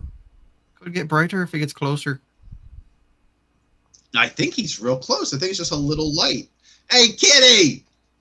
Is that how it works around here? Like the more So light, glowing the more cats danger? are okay, Is that- as long as they're not glowing too bright. does I- light equal danger? Is that how it works in the sewers? Are you asking? I just said it's probably fine. Why the fuck? That's your I don't- sewers. You should know. You're the I guy. don't I fucking don't know live what's here. going on. I don't even live here. What? I just occasionally come down here with fucking weirdos that want to get down to lower fucking places like you guys. And I'm seeing the same shit for the first time that you're seeing. Why the fuck are Aren't you you part interrogating me? cat? Like a tabaxi? Right. Like, So what's the worst thing you've seen down here? One time, I saw Quick story. A bridge. Come on. No, I want the Shit full slime. thing. Oh, Shit Jesus slime. Christ. Shit slime. Look at Great. What? Okay, Well, I don't I'm think not that gonna would be ask. glowing. it was kind of like an ochre jelly, but it was just made of people's poop. And you still. How did this try relate to things this story? on What's them? going on? How the hell does that He even just asked me happen? what the worst thing I ever saw down here. That's what I told him. And he says, "Hey, look!" And you look out and you see that purple light is now like right at the edge of the shadow of like the western path, and it steps out. You see just a little cat head, and the little light is like a very bright gem on the edge of a collar, and the collar itself is like super fancy. You see it has like some copper. The house of this gem is like a copper component, and then there is like a gilded copper kind of wire that goes around the base of the collar, and the collar itself is purple, like this like very rich purple color, with some sort of design that runs through it that looks kind of like wavy. The cat stops, it like meows, it sees you guys, and then you see it kind of look over its shoulder, and it kind of hisses at something in the darkness, and then it kind of runs very quickly as you see what looks to be like two kind of regular people come out of the shadow of the sewer passageway. And that's where I'm going to jump over to Darren. Passed out. Darren, you passed out. I need you to make a Constitution saving throw. Also, potentially a robot?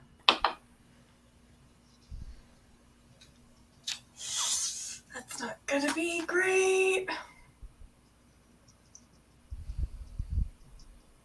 And unless it's for poison, then I have advantage. Otherwise, it's a 9. It's a little bit different. This could have been like a check, but I said saving throw. Would a Constitution check be better by any chance? No. Mm-mm. Yeah, okay. I didn't think it would be, but you never know. I'm proficient in con saves. So what'd you get again? I'm sorry. It was 8? I rolled a 3, and I have a +6, so 9. Damn. Well, I mean, it's a good thing you have a +6, but 9 ain't great either.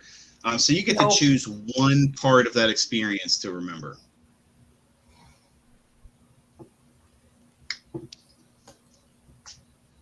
Of like the specific, I feel like You she could remember, remember. you could remember, like, you could be like, oh, Captain Edberg was there. You'll remember that you were abducted by robots. Okay. Like that's like you know But that. a kind of being on the ship, one thing. Yeah, from being on the ship, you can remember Captain Egberg was there with Heimdall. You can remember I'm a fucking robot. You can remember that there was like 8 containment centers and like some of them were open, some of them weren't. You can remember whatever you want. You can remember like the look of the place, but you can't remember because you rolled a 9. It was a degree of success roll with a 5 being like one thing you remember. If you would have got 10, you could have chose 2 things. I feel like the only thing that she would remember is like the glowing thing. But I don't even know that she'd remember that it was like necessarily like from her. I think they would just remember like seeing this like glowing whatever orb and just knowing that that's important somehow.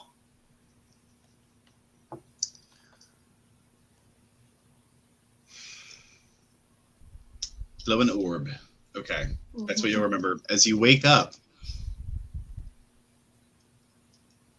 probably like there's gonna be a little bit of a time skip for you. There's gonna be a little bit of chaos there. So let me jump to Bastiabas to think about when does a Darren show back up. Because there is going to be a time period where you're like just fucking gone, unless the party like somehow saves you in that time frame, which I doubt. But you never know. So I'm going to jump to Bastiabas very quickly, and then I think we'll jump back to the sewer people. Sewer people. Actually, let's take a 5 real quick. I'm sweating my ass off, so I'm going to go get another glass of water. And then I'm going to jump Bastiabas, and then we'll jump back to the sewer people. I'll be right back. Take like the sewer people, the people that we're seeing, or are they us now? Are we the sewer people? It's both. You're the sewer people, and they're the sewer people, and there's also the Great. sewer kitty too.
This is completely fucked.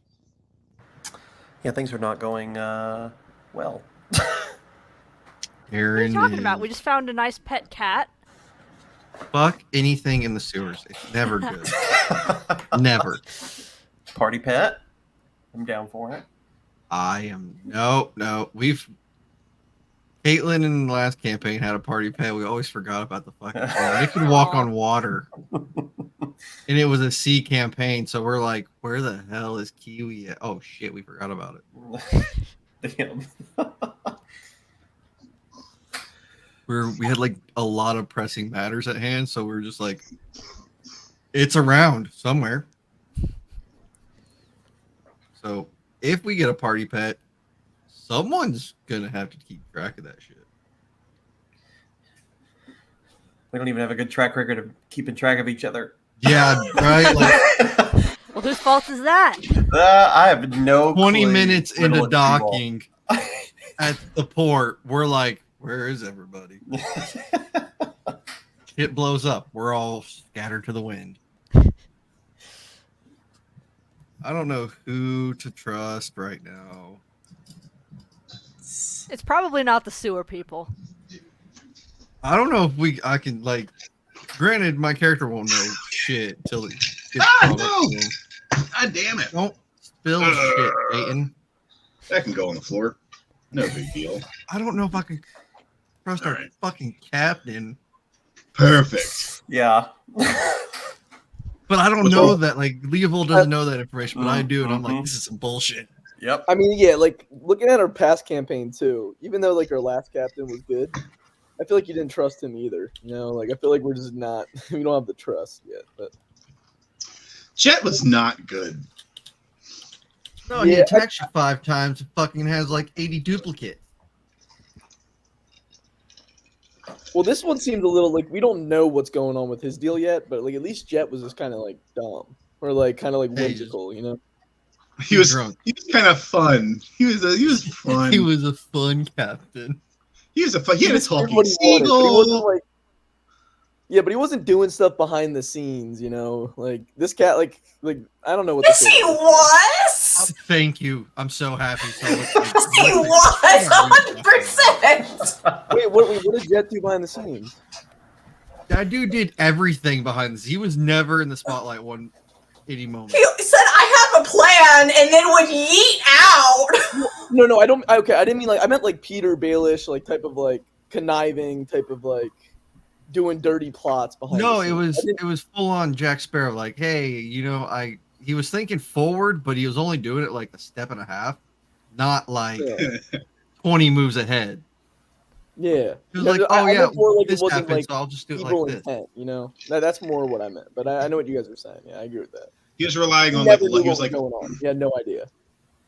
I'm gonna hop in the water, and once I'm in there, I'll figure out what I'm gonna do next. I Anyway, remember when Arno was like, "I'm going with him." Like, whew, Vashiavis. Close call after close call. One thing's for sure: Orskier is not getting paid enough. 'Cause damn it. It's twice this man saved my life. He should ask for a raise. You saved his life, so you're maybe even. It's fair.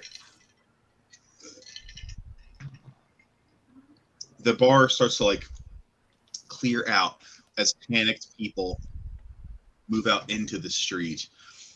And what do? You're like laying there. I think Orskier's probably also like laying on it, floating. He's laying on his back, floating, solid like 5 inches off the ground. And Aethra is just freaking the fuck out, like pacing back and forth, like losing his mind.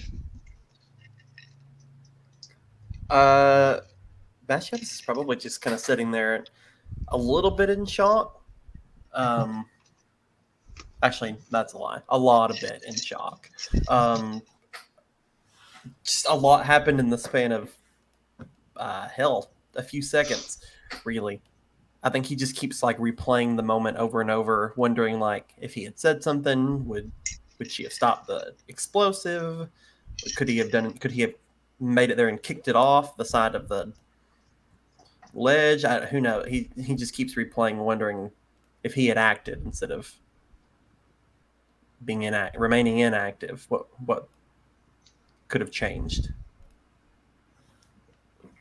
I think that's fair.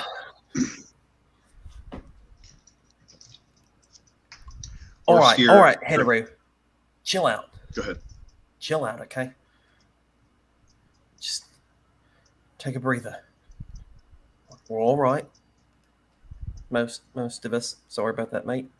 Could be worse. Orsker raises up his left hand, and he says, he like raises it up, then he looks at it, and he says, "I'm giving you a thumbs up." Like to see you didn't take your sense of humor. Okay. All right. He's going to get up, and he's going to start moving kind of awkwardly. He's not quite used to levitate that's on him, but he walks over to the bar that's like half of the bar that still exists, and he reaches over the side of the bar, and you can see him like feel around, and he grabs something, and he pulls out like a big bottle of like a brown liquid, and he grabs it, and he just rips the top off and throws it, and then he holds it up, and he just like kind of pours it on his face, and then he walks over to you. He says, "Care for some?" Fuck. Yes, please. Fucking yes, please. He hands you this Immediately he'll take it. Bottle. He'll just start downing it. Give me a Constitution saving throw.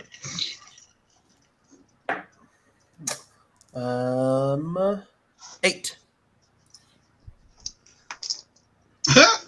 You and Orfskir get really drunk. And Heteru, he got a natural 20. He's a little hesitant to partake in the first place. You know that Heteru doesn't like to drink alcohol. And you think he might have like been an addict at some point in his life or something. Sure. But he's a little bit more secretive. But you kind of get the sense that maybe there was something like that. He does, in the situation, he does take one slightly bigger than a shot gulp, and he does kind of calm down over the next like 30 seconds. But you and Orskir get fucking drunk, dude. You like drink this whole thing. Orskir, to be fair, drinks most of it. Mm-hmm. But he probably has like 3/4 of the bottle, and you have like a solid quarter, which Sure. is a good bit of alcohol. Mm-hmm. And Orskir says to you, "Hey, it's been a long day, and I think that maybe we should keep it going. It's still not even dark yet, and I think we should head over to the next place, see if we can find Eddie, and maybe steal some more alcohol." Right on, mate. That is such a good idea. Such a good idea. What, Harry? Where was that other bar at? The proper one, the one, a little more. The Sky Saucer? Yeah, sure, that one. Yeah. Oh, it's maybe 10 minutes. It's on the same side of the city, down a ways. There's like some fancy houses and a clock tower nearby. Fucking perfect. All right, you lead the way, and we'll follow. Oh, all right. Yes. Oskia. Yeah. And Herder says, "Oh, okay. Just stay close. Just, I don't know if I can. I don't know if my heart can take any more of this." And he begins to walk through the streets. Give me a D100 real quick. All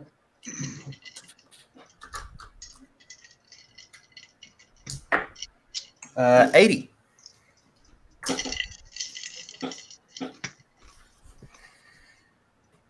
This very drunk Orskir and you. They're walking through the city, kind of stumbling. Orskir is just like walking through crowds of people. As you guys are walking, you see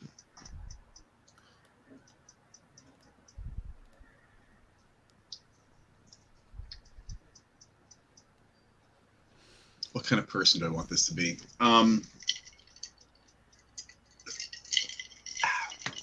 You see a yellow-skinned tiefling that's on the side of one of these side streets. And with all the chaos going on, they appear to be more like a merchant who is not fazed by all the chaos, doesn't seem to give a shit. At this point, you're a solid like 5 or 10 minutes away from that little explosion that happened at the bar. And it doesn't really seem like the city's caught up with that too much yet. There are a bunch of people still like, there's like a lot of movement, a lot of people panicking, but the BDD hasn't arrived. The streets aren't shut down. And there's this yellow-skinned tiefling merchant, orange glowing eyes, kind of sat on the side. They have like a little kind of carpet thing on front of them, like a little wrap that is unfurled, and there's like some amulets and stuff laid out. And then behind them, there's a stall that has some weapons. And you can give me a history check, Bashovs. With disadvantage, since I'm hammered. Yeah, that seems fair. Sure. Disadvantage, that'll be a 12. So I'll say this. The most you don't know this for this person. You have no idea who this person is. But you do know that yellow-skinned tieflings are from Fa Al Kuli. That is where they like reign from. Okay. They exist on the top. Originally, anyway, their birthplace is the top of some of the karsts. These like massive karsts. There's one karst that is Fa Al Kuli itself. That is like the size of a continent, and it houses all manner of people inside of it, and on the various like platforms and ridges that run down its sides, and on the top. And that's where yellow skin tieflings are from. And then there's like a bunch of smaller karsts that could be the size of like a little island to like the size of like a state, maybe even like a small country that kind of dot the blue over in that region. You also know this is where Heter is from, for the record. But this yellow skin tiefling sitting there, and Orskir sees them, and he kind of like drunkenly stumbles over there towards that person that's like selling stuff, and he kneels down or kind of like squats down using his tail to kind of keep himself balanced, and he's sitting in front of them, and he like leans really like uncomfortably close to this person, and Heteru sees it, and he says, Orskir, what are you doing? And you look at Orskir, and can you give me an insight check?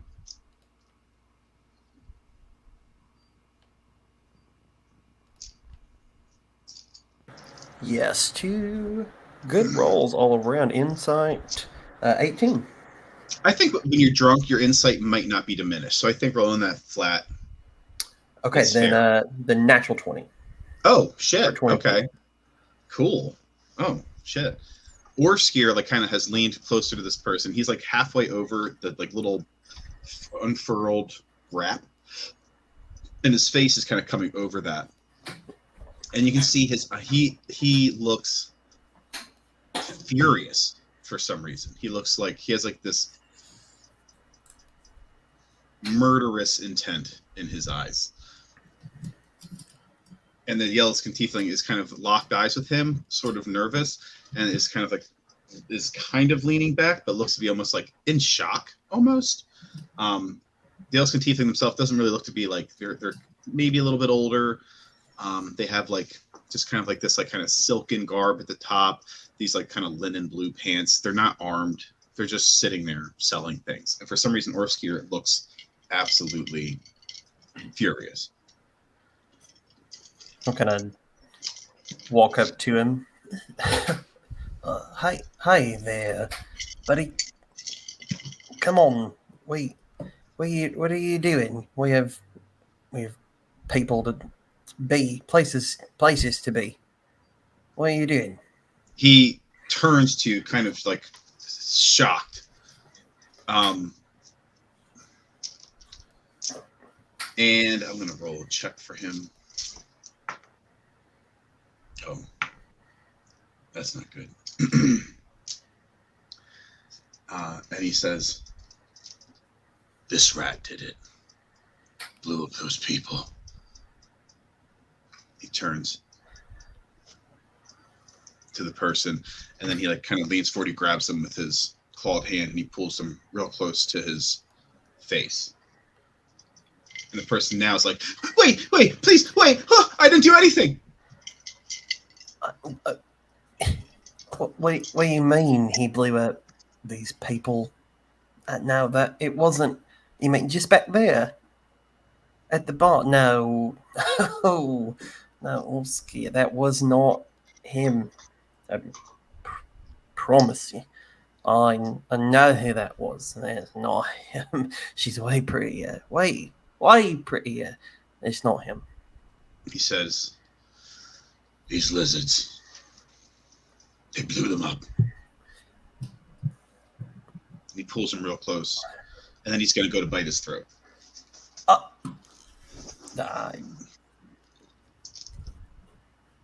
don't think I'm stopping this, man. Oh, shit! Oh, shit! That guy's dead.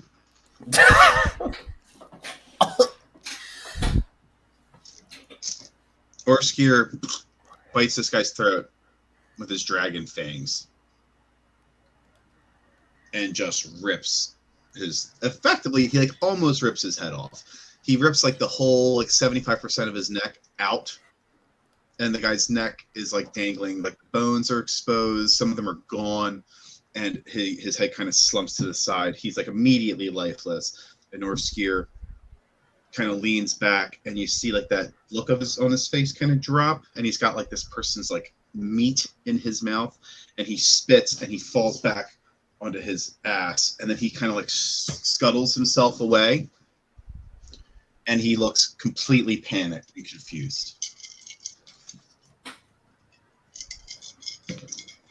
What the fuck was that? What?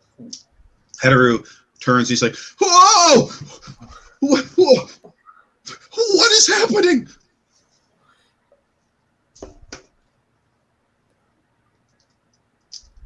Orskier, what? Orskier drags himself back, and he puts his hands on his head, and he says, they took them. They took them. And he like kind of starts scratching at his forehead very strongly. You can see like some blood starts coming out of his scaled skin. What the fuck? And Heteru comes over to him and he says, Orskier, we need to go, and you are a problem. Bishops! And you can see that people like turned, like you hear like a woman scream, and like the crowd is kind of like catching on that this man was just killed. And you don't yet think, you're fucking wasted. You don't yet think that anybody is like particularly paying attention to you. We're gonna. We need to go right now. Orskier, get up. Come this way. All right, this way. And he's not sure what the way is, what way they were going. He's just gonna run. There's like straight this way. And yeah, that actually is the right direction too. By the way, as you start moving, Heteru catches up to you. You guys are moving through the crowd. Orskier, Heteru does like pull him onto his feet, and he like slaps the shit out of him. And Orskier does not react at all. And Heteru is like, follow me right now! And he starts going down the street, and Orskier is trailing him, and he has his hand like on his head. He's like looking down at the ground. Sewer people. That's us. We're people too. You see this cat kind of dart across the on the other side of this cistern. It jumps over the cistern onto the other the causeway. It's adjacent to you, effectively. So like if you're on the south side of the cistern, it was on the west side, and you're on the right causeway of the south part of the cistern.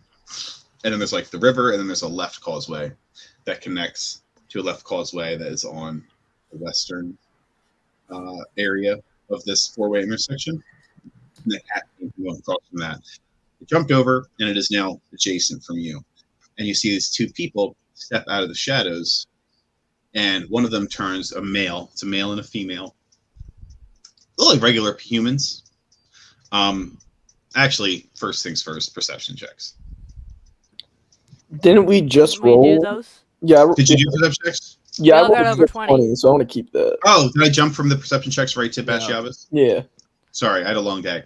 Well, You unless did the get- perception check was just seeing the people. No, it wasn't. Thank you for reminding me. All above a 20. So actually, these dudes aren't people. Never mind. Fucking. I like how he You can quickly. switched up real quick. As Yeah. you can see on not the woman because she has like long black hair. The man has shorter black hair that is sort of like neatly pulled back. It maybe ends like kind of halfway down his neck, and it's like pulled as like a bun kind of in the back that's been pulled back, keeping it sort of neat and out of his face. You can see there's like some green scales behind the ear, and you can see for a moment as they like run out of the shadows of that cistern, they look like they're chasing after this cat. And there's like a moment where they see them, and they realize there's somebody else in here. And you can see the male specifically, not the female. The female does not display these traits. But the male, as he looks at you, can see he has like reptilian eyes. And then you can see there's like the sideways blink, and then his eyes are person eyes. And then he yells at you, "Hey, stop that cat! Please!" Is it your cat? He, Can I shoot him? he just looks exasperated at the question, and he turns and he is going to run, and he's going to attempt to jump over. Can That's Mage just him. Hand grab a cat? Yeah, Yeah. maybe. I'd probably need it to know. be probably need to make a sleight of hand check. Well, also, is the cat within 30 feet? Yes, the cat would be within 30 feet actually. All right, I'll try and The cat's Mage probably Hand the like cat. a little. It's like kind of right on the cusp. Cat's probably about 25 feet away from you. Okay. So you said sleight of hand? Yeah, sleight of hand to see if you can get the cat. 21. Yeah, just got the cat. It does attempt to like get away from the mage hand. It got a 20. Ooh. So you do manage to get you bring out your mage hand. What's your mage hand look like? My Mage Hand, what does it look like? It's kind of like almost like an air current, but it's got a little bit more form to it. And so it kind of like rustles over to the cat and grabs it. It's not quite solid, is what I'm trying to say. Sure, I can imagine that it's kind of like this gusty wind, and the cat is kind of like almost bobbing on the palm. Yeah, rather it's than like you can kind of see the form of a hand, but it's not very solid or clear. Yeah.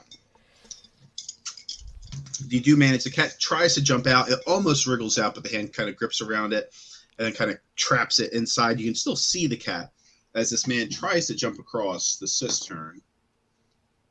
He does manage to jump across. He gets a running start. He jumps, and he almost looks like he's going to slip, but he lands, and you have that mage hand there, and you have the cat. And you can probably like pull the cat away with the mage hand over to your side. And the dude would be like, it's our cat. Can you please give me back that cat, please? Can I just look at it for a second? See if anything's like weird about it or the gem around its collar? It's a black cat, and the gem is it's a purple gemstone housed in a copper casing. There's like a copper kind of. Does it have a name tag? It does not have a name tag, but Shit. there is this purple gem on it. I said, this is a very nice color. Where It's did you super. get it? It's very very fancy. Can I inside check that like that's their cat? 100%. Okay. Yeah, I'd also like to do that. 22. It's not their cat.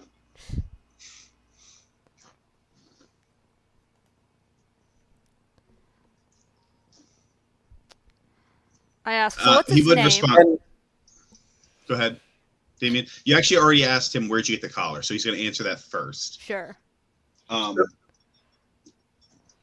No, you go first. My bad. It's a family heirloom. It's very important to me. Please, I don't even care if you give me the cat. Just give me the collar at least. So you don't care about the animal, but you just care about the glowing piece of jewelry. All right. I see where your priorities stand. That's my great grandmother's. Please give it back. If you Why is it on the fucking cat? Because it belongs to cats. It's a cat collar. What do you mean? Then it belongs to the fucking cat, not you. I own the cat. I own the collar. And the woman says, Petrus, please calm down. And he goes, I'm not going to calm down. We were this close to getting the cat back. And she goes, yes, and we're still very close. But you don't need to yell at the people. And she says, I'm sorry. Excuse him. Thank you for getting the cat. We could pay you to give us the cat back, or it's a family heirloom of his. It does mean a lot to him. I will say, he does love the cat too, but I guess he's more concerned about the collar. And she looks at him kind of harshly. She says, please don't take it. It is worth more than I can pay you, and I would understand if you ran away and stole it. But I would appreciate it if you didn't. Can I Inside examine check. the collar? Sorry, what'd you say?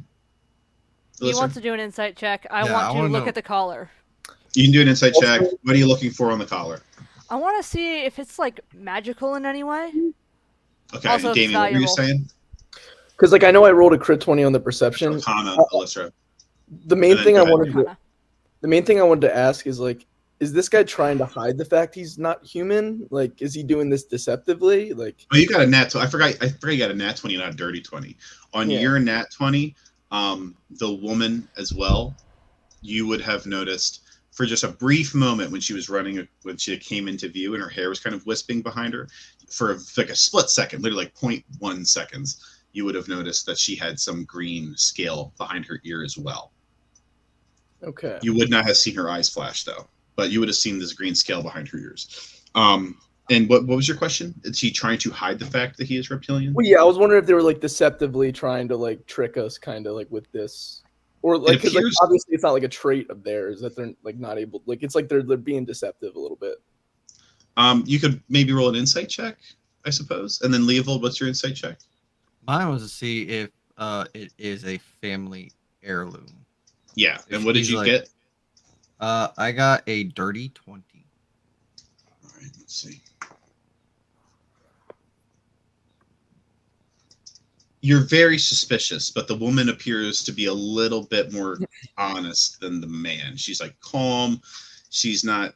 You can't immediately tell whether or not she's lying. It does very much feel like the man was lying to you, but this woman does seem to be a little bit more earnest than the man does. And now we're at 50-50. Shit, can't shoot him. And I only Damien. got 13. 13 on the Arcana. Damien, what was your insight? He got a 15, but I will say he really does want to shoot him right now. So like I feel like he would look over at Leovold and be like, "You got to trust me on this." But You're just gonna fucking kill this guy. Wait, your insight check was: are they hiding it? yeah, like are they trying to deceive us by like hide? Because obviously they reverted from the reptilian trait to like looking human. Like, or This like, isn't like a deception check for them. This is more of like, does your character? What do you think? yeah. It does appear to you that they intentionally, at the very least, the man intentionally hid his reptilian eyes in like a panic response to seeing other people. And I'm gonna Alyssa, the collar, yeah, now have the cat. You could probably like kind of get a feel for what the collar is made of. The whole thing, like all the purple parts, appear to be made of like some sort of mineral. It's not necessarily a gem, as it looks kind of like flat colored, but it has the same feel as a gem. Like it's not metal. It has like almost like that natural, hard, cool, rocky feel of a gem. It almost feels like the whole collar was made from a gem, except for the copper that connects the housing of the brighter purple gem that sits at the collar's base to a copper ring. There's like copper that makes up the design of the collar, and it does look to be this is like a custom, unique item. You have no idea how much it would cost. It could be like, it's definitely worth like just like in material value, at least like several hundred gold probably. And then like what level of monetary value does the craftsmanship take it to? You have no idea. And then as far as is it magical or not, it definitely has like a very faint. You were picking up like at least just like at a brief glance, some sort of like magical aura of some kind.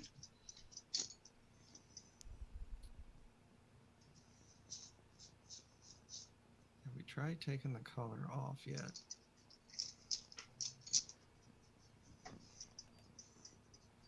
Damien's gonna look over at Leovold though and just whisper that they're hiding something from us. Watch out. Well, the bloke is, but the No, they both are. The girl is as well. They're both not human. I don't know what's going on with them, but just watch out. I would like to go over to the cat and see if the collar can even be removed. There is not a clasp. It is one solid piece. You'd have to, like, maybe you could slide it off. Like, cats are kind of squishy. Maybe you could slide it off, but it would take. You wouldn't be able to just like quickly reach down and unclasp it. You'd have to fight with this cat to get it off. Can I ready an action? Yeah, you can do whatever the hell you want. If they like try to go for the cat, or if they do like any like weird movements or do anything, I want to shoot like a nice knife at him. Okay. Also, where's our guide during this entire exchange? Jerry's probably like standing a little bit behind you. I feel like Jerry isn't very useful. He's just a guy. Can I actually Jerry turn says, to him? I take offense to that. I do. I didn't say that out loud. I heard you. That was my inner thoughts. Yeah, I'm very good at hearing it. I rolled an insight on you. I'll try and take the collar off. I don't give a shit. I'll try. It's on probably. Can I try and do a sleight of hand? You can try. It's not. It's a pretty high. It's pretty high. Is it 25? Is it a 25? If it is, I am never gonna get it. It's higher than 25. God, level 3, Peyton. All right, God. There are some things you're not supposed to be able to do it sometimes. Fucking. If you had time to spend with, it, like if it wasn't like, you know, if you weren't like just really quickly, if you had time to sit and take like 30 minutes, the DC would be low. But you don't have that right now. All right. Can I cast Charm Person on the man? You can. You can. Yeah, you certainly can try to do that. Yeah. Sure. He makes a Wisdom saving throw, and we're not yet fighting. He doesn't, because he is immune to the charm effect. Ah. As you go to cast it, he says, "Did you just try to cast fucking magic on me?" And the woman says, "Calm down, Petrus." And he says, "No, fuck this. I'm just gonna." So I cast magic by playing my flute, and so I want to try and disguise it. Be like, hey, calm down. I'm a bard. I was playing a song. People can tell when you try to cast, like, and by the wording of Charm Person, people can tell when you try to cast Charm Person on them. What's our spacing like right now, as this is happening? Yeah, we're probably pretty close together. But you see this guy. He says, "No, fuck this." And then he turns to you guys, and his skin begins to like flake off, and he is a 1T. I don't know. Oh, the snake means, fuckers. but Okay. Yep, snake people. I know for a fact that I wouldn't be within 5 feet of them. Is anyone else? No, nobody's within 5. Nobody's within 5 feet of them. They're within 5 feet of each other. Okay. But nobody else is within 5 feet of them. Because once he does that, I probably would shoot the ice knife at the guy. Yeah, no, I think that you said if he did a suspicious thing, you're gonna send an ice knife at him. I think turning into a fucking snake qualifies as suspicious. Yeah, especially after this cat showed up. So that's an attack. 17. Yeah. 17 just hits. Okay. And it's a level 2 ice knife. I get one. And they both have to make a dex save. Oh, that's not a D20.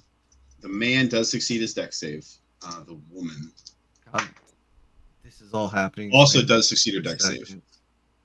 So there's literally Okay, nothing so going on. the ice shard, I rolled a 10 on that, so that's perfect damage on that. But then for the cold damage, I rolled 10. So that would be half, so 5 cold damage. Okay. I have a lot of initiatives. You're killing it. Yeah, I get a level 2 ice knife at level 3. That's pretty nice early on. So wait, it was how much again? I rolled a perfect 10? 10 for the piercing, and then I got 10 cold damage for the 3d6. He took half of that. Yeah, so 5. So it's 15 in total.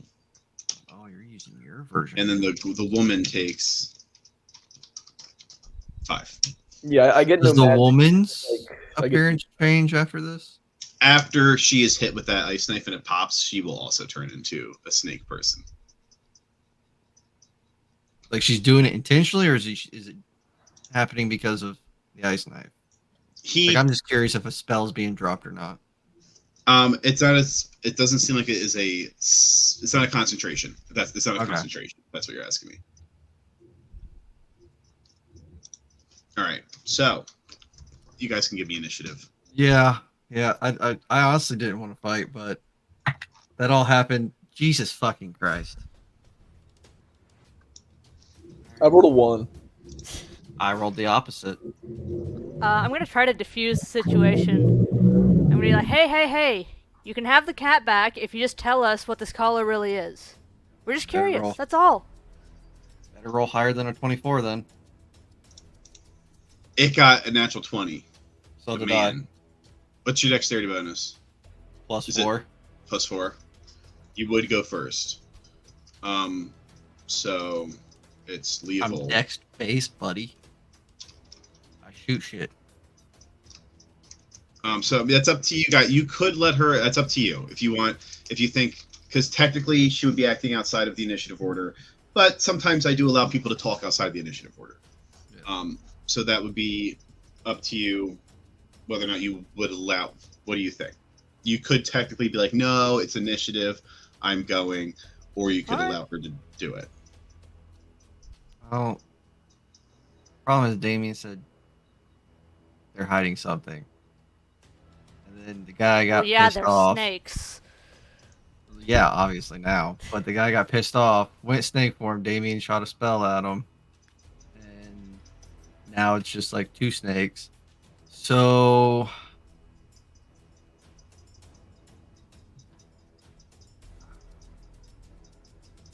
see, I want to hold my action, but at the same time I want to say something, but that would take the action. That's the problem.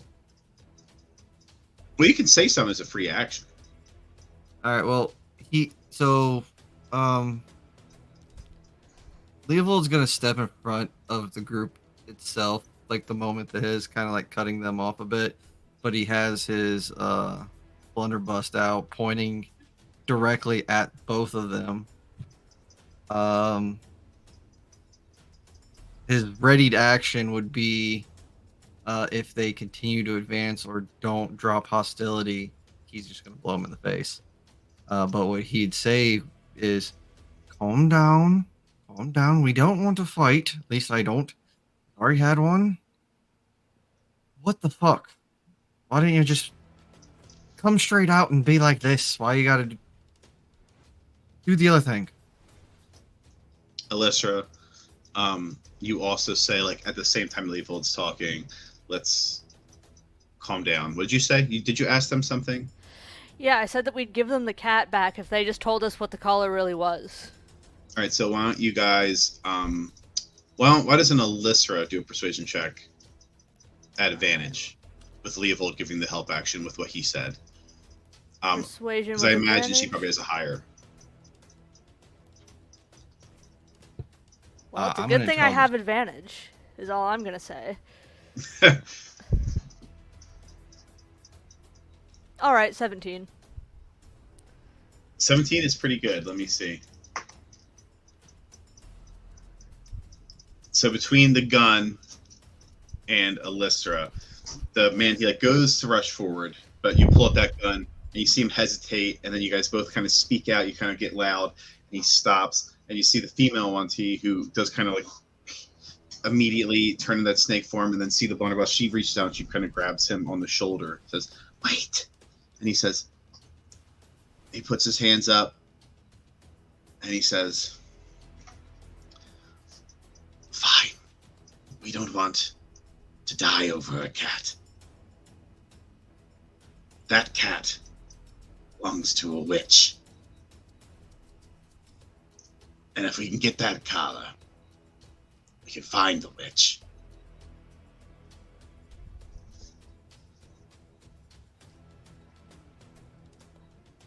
Why are you trying to find the witch? More specifically, a hag. And, well, she's done this to me and a few other people. Sorry, we're just gonna pass over that like it's just a normal thing here at Grand Rise. You have fucking hags here. Yes. One, at least. Can I roll Lower insight? down? I don't know where she is. I would be trying to get that fucking cat. Calm down.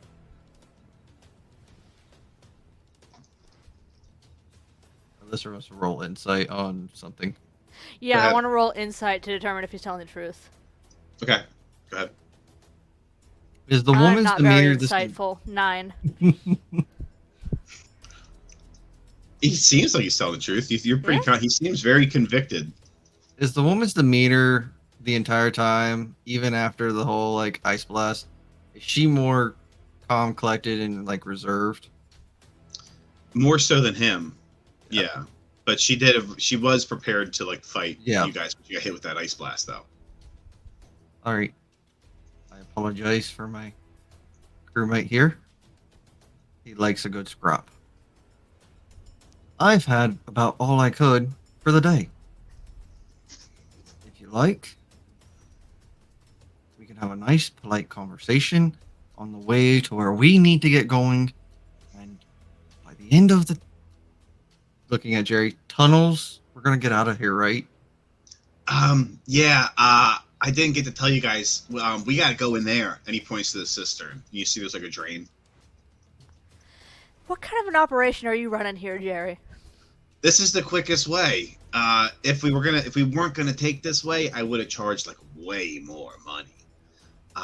So yeah. And I would have paid you way more fucking money. For really? Oh man. You That's lowball yourself so terribly. It's not funny. He Know goes your ahead. fucking worth, man. Know it. He goes, "Well, you've already paid me, so either jump into the cistern. I don't care." And then he jumps into the cistern. Now wait, hang on. I want to hear more about this hag. Turning people into He goes in. snakes.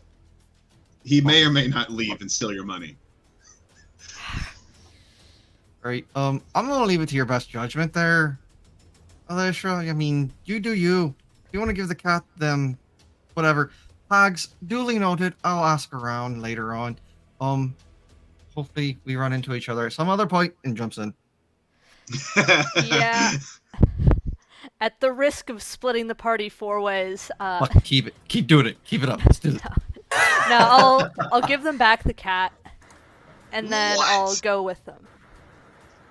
What? Oh my god! What have I done? Hey, sometimes Oh, you just don't get Hey, to they do were things. pretty convincing. Oh, This is how we They're win. just trying to find a hag that cursed them. oh That we God. know of. Damien, what do you do? That's the thing, like out of character, like I care, but Damien, like he just wants to see this lamplighter, so I don't feel like he cares. He's just following Leovold at this point. Like, Okay. Alythra wants to know the story out of curiosity, but doesn't see it as like a catastrophic problem. I also feel like it's because Damien and Leovold also have like 12 health combined, so like they're just. I feel like Damien's not feeling it right now. Good luck, Alyssa. Into this. Nice meeting you.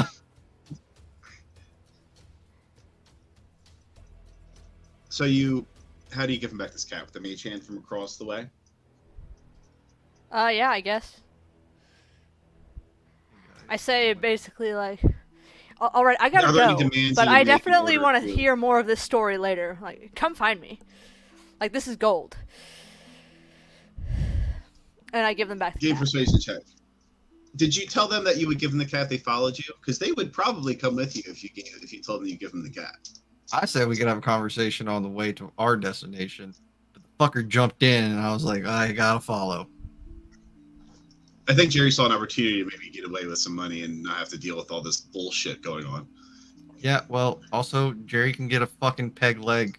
I'll blow his fucking limbs off.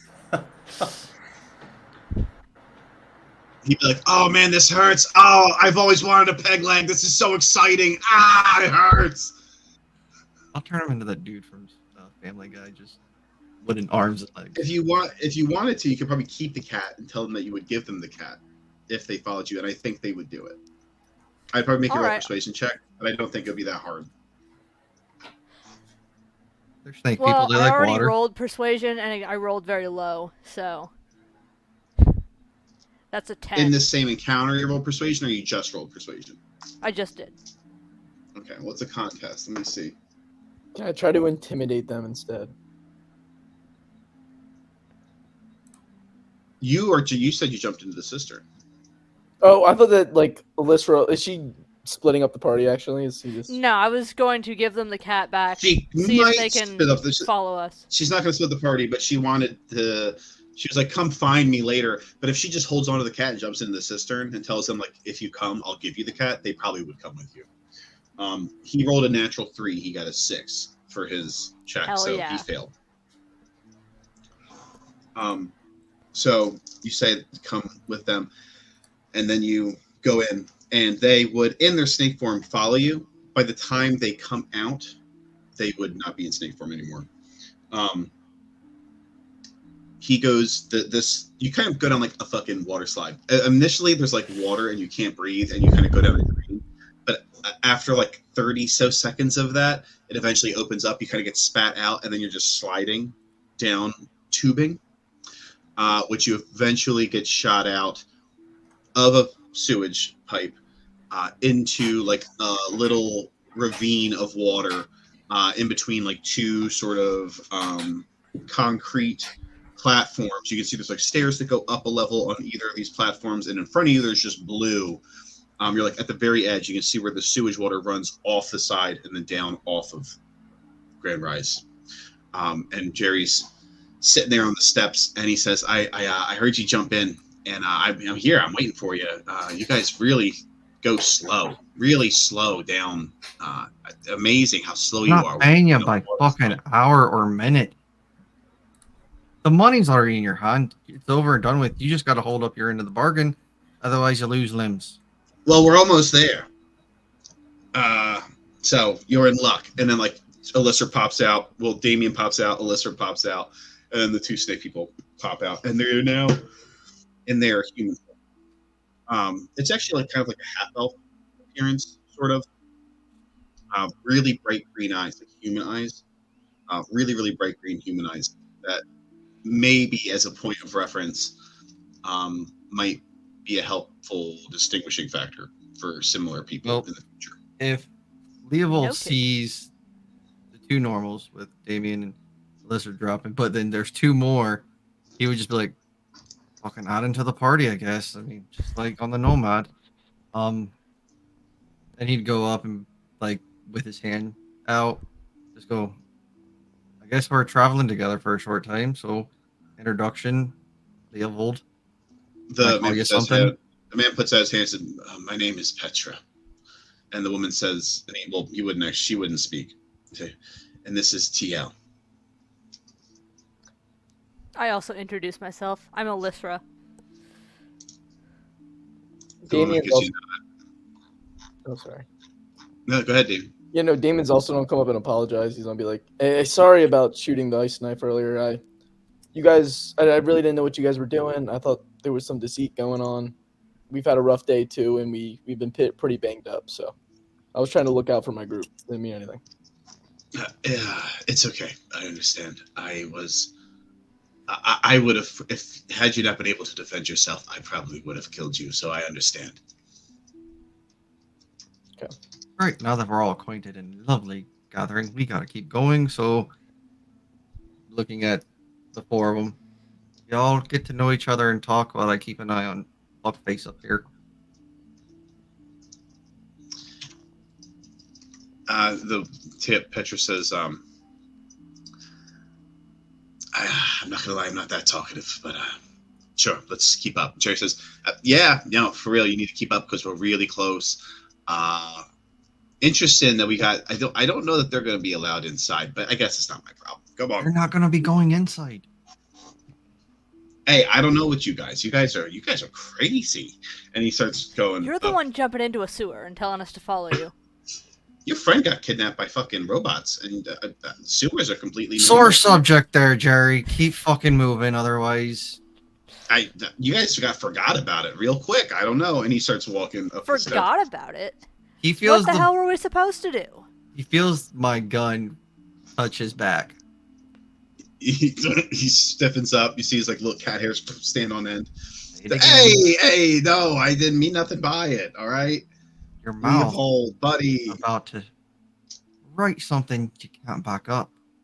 Shut the fuck up about it. I won't say it ever again in my whole life.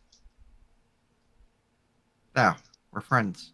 Pats him on the back. Let's go. Push him forward. He walks ahead. Yeah, all right. It's not that far. It's this way. Just stick close. We're like, what floor are we on? We on 33? Yeah, 33. So we're gonna be there in a second. And he starts walking. You guys go deeper in the city. Does anybody? You can ask Petra and TL a question if you want to on the way. They wouldn't like be super forthcoming with information. They'd be eyeing up that fucking cat though. Yeah, I want to hear the story about the hag.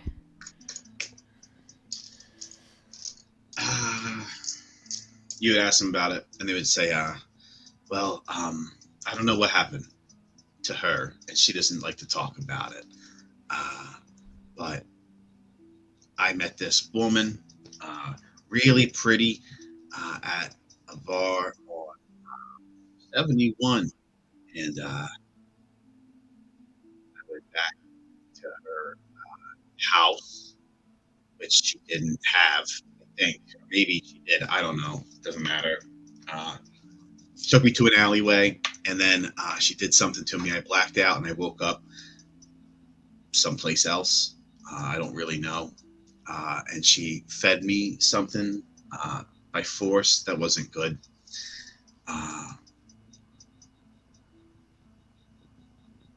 And then she stabbed me in the stomach and cut me open, and she took something out of me, and then I died, I think, or I passed out. Oh my god. And then she, I guess, put me someplace. I woke up the next day, cut open. I was stitched up, and then like a week later, I changed for the first time, and that wasn't enjoyable. And then it happened again, like a few days after that, and then I started hiding in the sewers and stuff, and that's where I met TL and a few other people that have the same issue going on. Right now, there's like 8 of us. Yeah, 8 of us. So is this kind of like a werewolf thing? Is it like some meteorological condition? No, I don't know. I think it's more of like whatever she did to you, like I guess it's a curse or whatever. I don't know. Whatever she did to us gets stronger, and then after a little while, it's like permanent. But luckily, whatever she did to us allows us to change our appearance. So the only appearance we can't take is the one that we had when we were ourselves. Oh, that's sad. How does the cat fit in? That's her fucking cat. So you're just gonna take it and then hope it leads you back to her?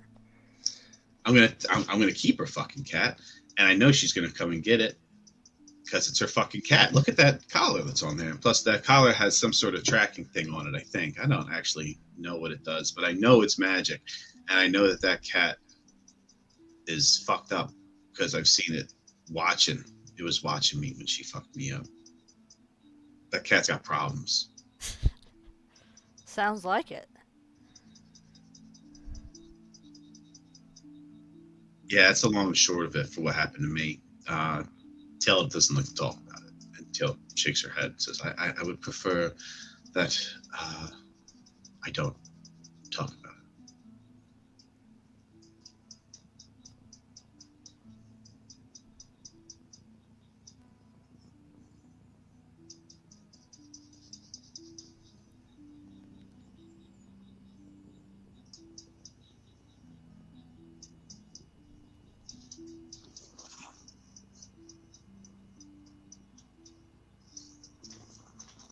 Is that good for you, listener? Does that answer your question? I guess. They don't really seem to have a plan, actually. Just for the record. So their plan is to keep the cat and hope that she comes after it. Yeah. Alright. I'm assuming we're not too far. Me and Jerry is not too far from them. Hearing that, Leovold's just gonna ask, do you even know what the collar is capable of? No, I don't know, actually. I know it's magic, and yeah, I was lying before. I don't know what it does. Right, and obviously it's not a family heirloom. Before we depart ways, just give me some time. I'll look it over, see if I can help you out with anything. But Hogs, and sounds like you're way in over your heads. It's a big city. It's a big city, and there's a lot of people in it, and some more. There's other shit in there too, and one of them happens to be this creature. If you could help, I would be indebted to you for sure. I don't know that we can really do it by ourselves, to be honest with you. Can you tell us anything interesting about the Lamplighters? Yeah, you live in the sewers. They come through here. Surely you must know something. I mean, I've run into them sometimes, but we kind of look. We both kind of, if I happen to run into somebody in the sewers, unlike, if I'm sneaking, I try to just, keep my head down, so I don't go talking to the lamplighter saying, hey, how you doing? Oh no, that's just the where wit- we're heading right now to talk to them. I mean, I'll help you, and I've seen them before, and I know that Oh, we're good. Jerry here, patting him on the back. He's one of them. he's yeah, man. Yeah, that's right. I am one of the best, highly respected, very far up the food chain. As a matter of fact, thank you very much. Yeah, I can tell by the walking through the sewers. Yeah, we're kind of. Hey, there's quick. You can either go quick or you can go clean, and that's it's just the way it is. I prefer quick. That's just that's my preference. Yeah, but if we went clean, you would have got more money. Remember? Yeah, well, I should have, but I got shit I gotta do. Like what? You were sitting in the middle of a fucking bar. Yeah, what, but your drink. We're on the run. There's like fucking, we're gonna get like fucking arrested or whatever. I don't know. So I was just trying to like kind of squeeze in one more pinch before I like go underground. Kind of late. We're already there. Yeah, as he says that, he's like, "Oh, by the way," and he points up. There's a larger structure. It's kind of like on the side of this. This floor is a few floors above where you guys landed at the hole. And it is primarily, like, it's a little bit of a smaller floor. It's not as like gigantic as other ones. It's got a high ceiling, but the actual like square footage isn't as big as some of the bigger ones you've been on. It's still like a solid like 30-minute walk from end to end, but that's not that big.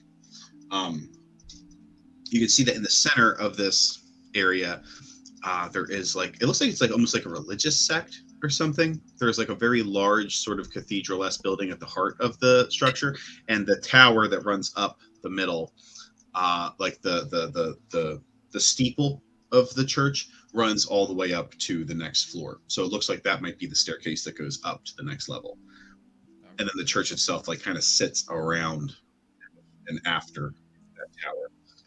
And you can see like at any time that you're down here, you can see the tower rising up. It goes up probably about 300 feet or so.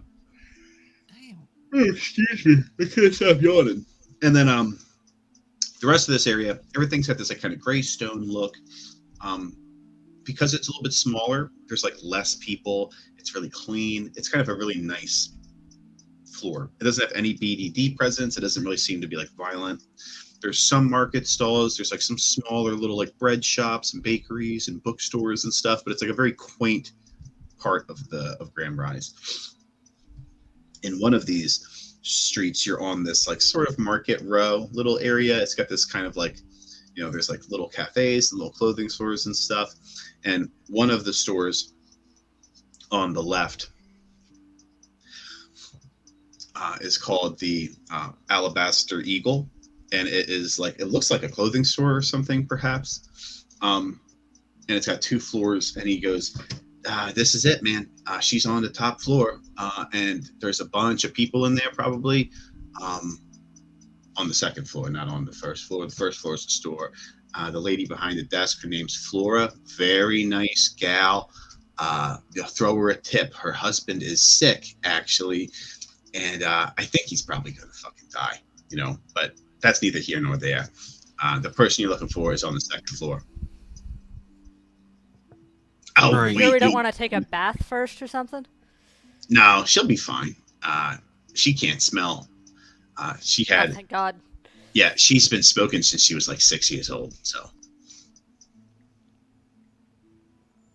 Right, so you're just going to leave us to walk into the headquarters of your organization. Unwelcome, now you told me to- unwanted.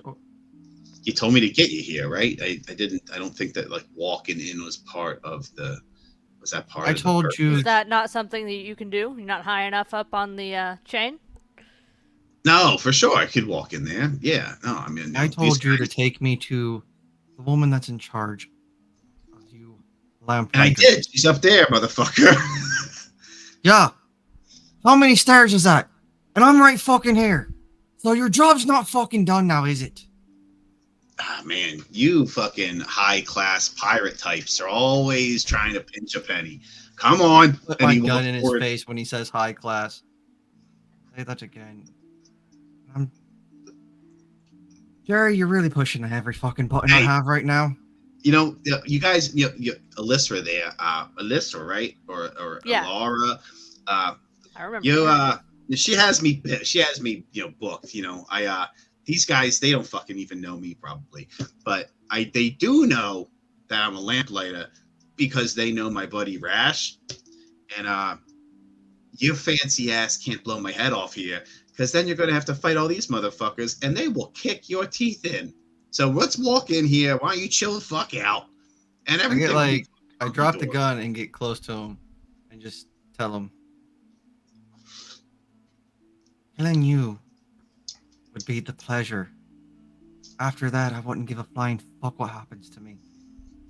You're dead. That's convenient because they would probably torture you for several months. Come on. Leovold, Darren, and we need them. Let's save that energy for these robots that have a Darren captured. Petra and TL stay outside, and that's actually the end of the session. Actually, we Yep. wouldn't go because I would like to have a short, brief conversation with Petra and Tia, but we'll pick that up later. Yeah, hold on to that. Hold on to that information. You can send it to me in Discord if you want to Okay. keep it, just to make sure we don't forget about it. And that's all, folks. I'll see you next week. Interesting. All right, see you next week. Yeah, sorry, Caitlin. That was an Emotional awkward damage. time Well, frame. things get better. Maybe we'll see each other. No more splitting up ever again, guys. Fuck that, no. We're gonna do a 5-way split at one point. I promise you we are. That's Oh how my We we won't do even it. be on the Almost- same island. I Yeah. almost split to go see the old man and the kid. Oh my god, that would have been. No, you did, and you couldn't find them. Yeah, he was like, you could go this way for like 5 days. I was thinking about it. I was like, you know what? You were like, that doesn't sound too bad. 5 days? That's a short period of I time. could get back in 2.5. I would find some way to get blown up or find Oh some yeah, other. for sure. I gave you like I was like, ask I literally was like, Connor, ask the mother. I'm like telling you there's people outside on their porches that might have seen him, and you're like, I don't know what to do. And I was like, fucking ask somebody that's outside. And you were like, nah, I'm just gonna run. And I was like, this People good. never ask for directions. yeah. We were already splitting Men, up. I was like, you know men what? and their fucking directions always know where the fuck they're going. This is why it takes you 5 days. Yeah. I need to know if Darren's okay. Yeah, we don't know shit. All right, She literally vanished into thin air. it sucks. And the worst part is, she was like, "No, don't die for me." I'm like, "No, you're not leaving."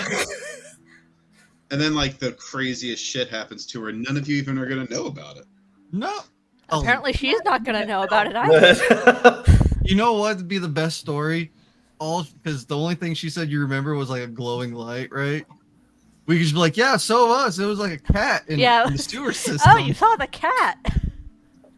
Like, you got a cat too? What was yours like? Like, maybe it could be a cat. I don't know. Is this like a thing that happens often in this city? There's just cats with glowing gems. Yeah, you gotta watch out for Yes. them.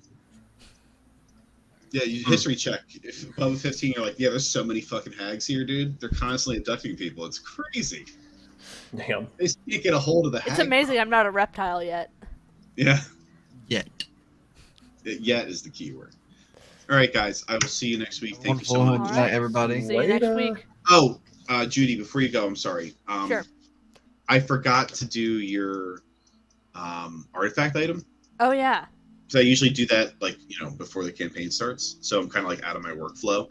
I don't know that we really got like a super detailed, like, I don't know that I really know what to do with your artifact item. And I haven't really seen too much of your play style yet to really feel like mechanically speaking, I have a good idea for your character, like from a lore perspective. If you have an idea of like an item that you might have, maybe from your friend that passed or is kidnapped or whatever happened to them, or like it could be a family heirloom, some sort of item that has like some level of significance for your characters. It could even just be like your instrument, but something that gives the item like a little bit of personal importance. That's Okay. not just like it could be like a flute that was given to me by a family member or something like that, or like it's my, or it was my friend's flute, or my friend made it for me, or something like that. And that doesn't have to be your flute; it could be anything. Sure. That would really help. And then if you have any ideas for like, if you have like something that you want to happen mechanically, if you think like, I don't know, the idea of like, if you use your flute on somebody, it gives them disadvantage on. I really want to charm people, so like something that will boost my ability to charm people, or like I want to be like a healer, so like how you foresee your character playing, and like what type of benefit can I give you? Okay. I'll think about it. Yeah, does that make sense? Yeah. And then I usually say this to people on Discord, but I have you here, so if you could give me a review, it's very helpful. Okay. But I don't know. You've had a pretty good number of sessions. I usually ask around 3 or 4 sessions, and you're in that ballpark. So Okay. I really appreciate it. You don't have to though, and I will not ask you again for the record. Sure. All right. I will plan to and hopefully remember. I'll send you the last thing I'll do, and then I'll never ask you again. Is I'll send you my GM page link, Okay. so that you can that way it takes a little bit of legwork off of you. Sure. Sounds good. All right.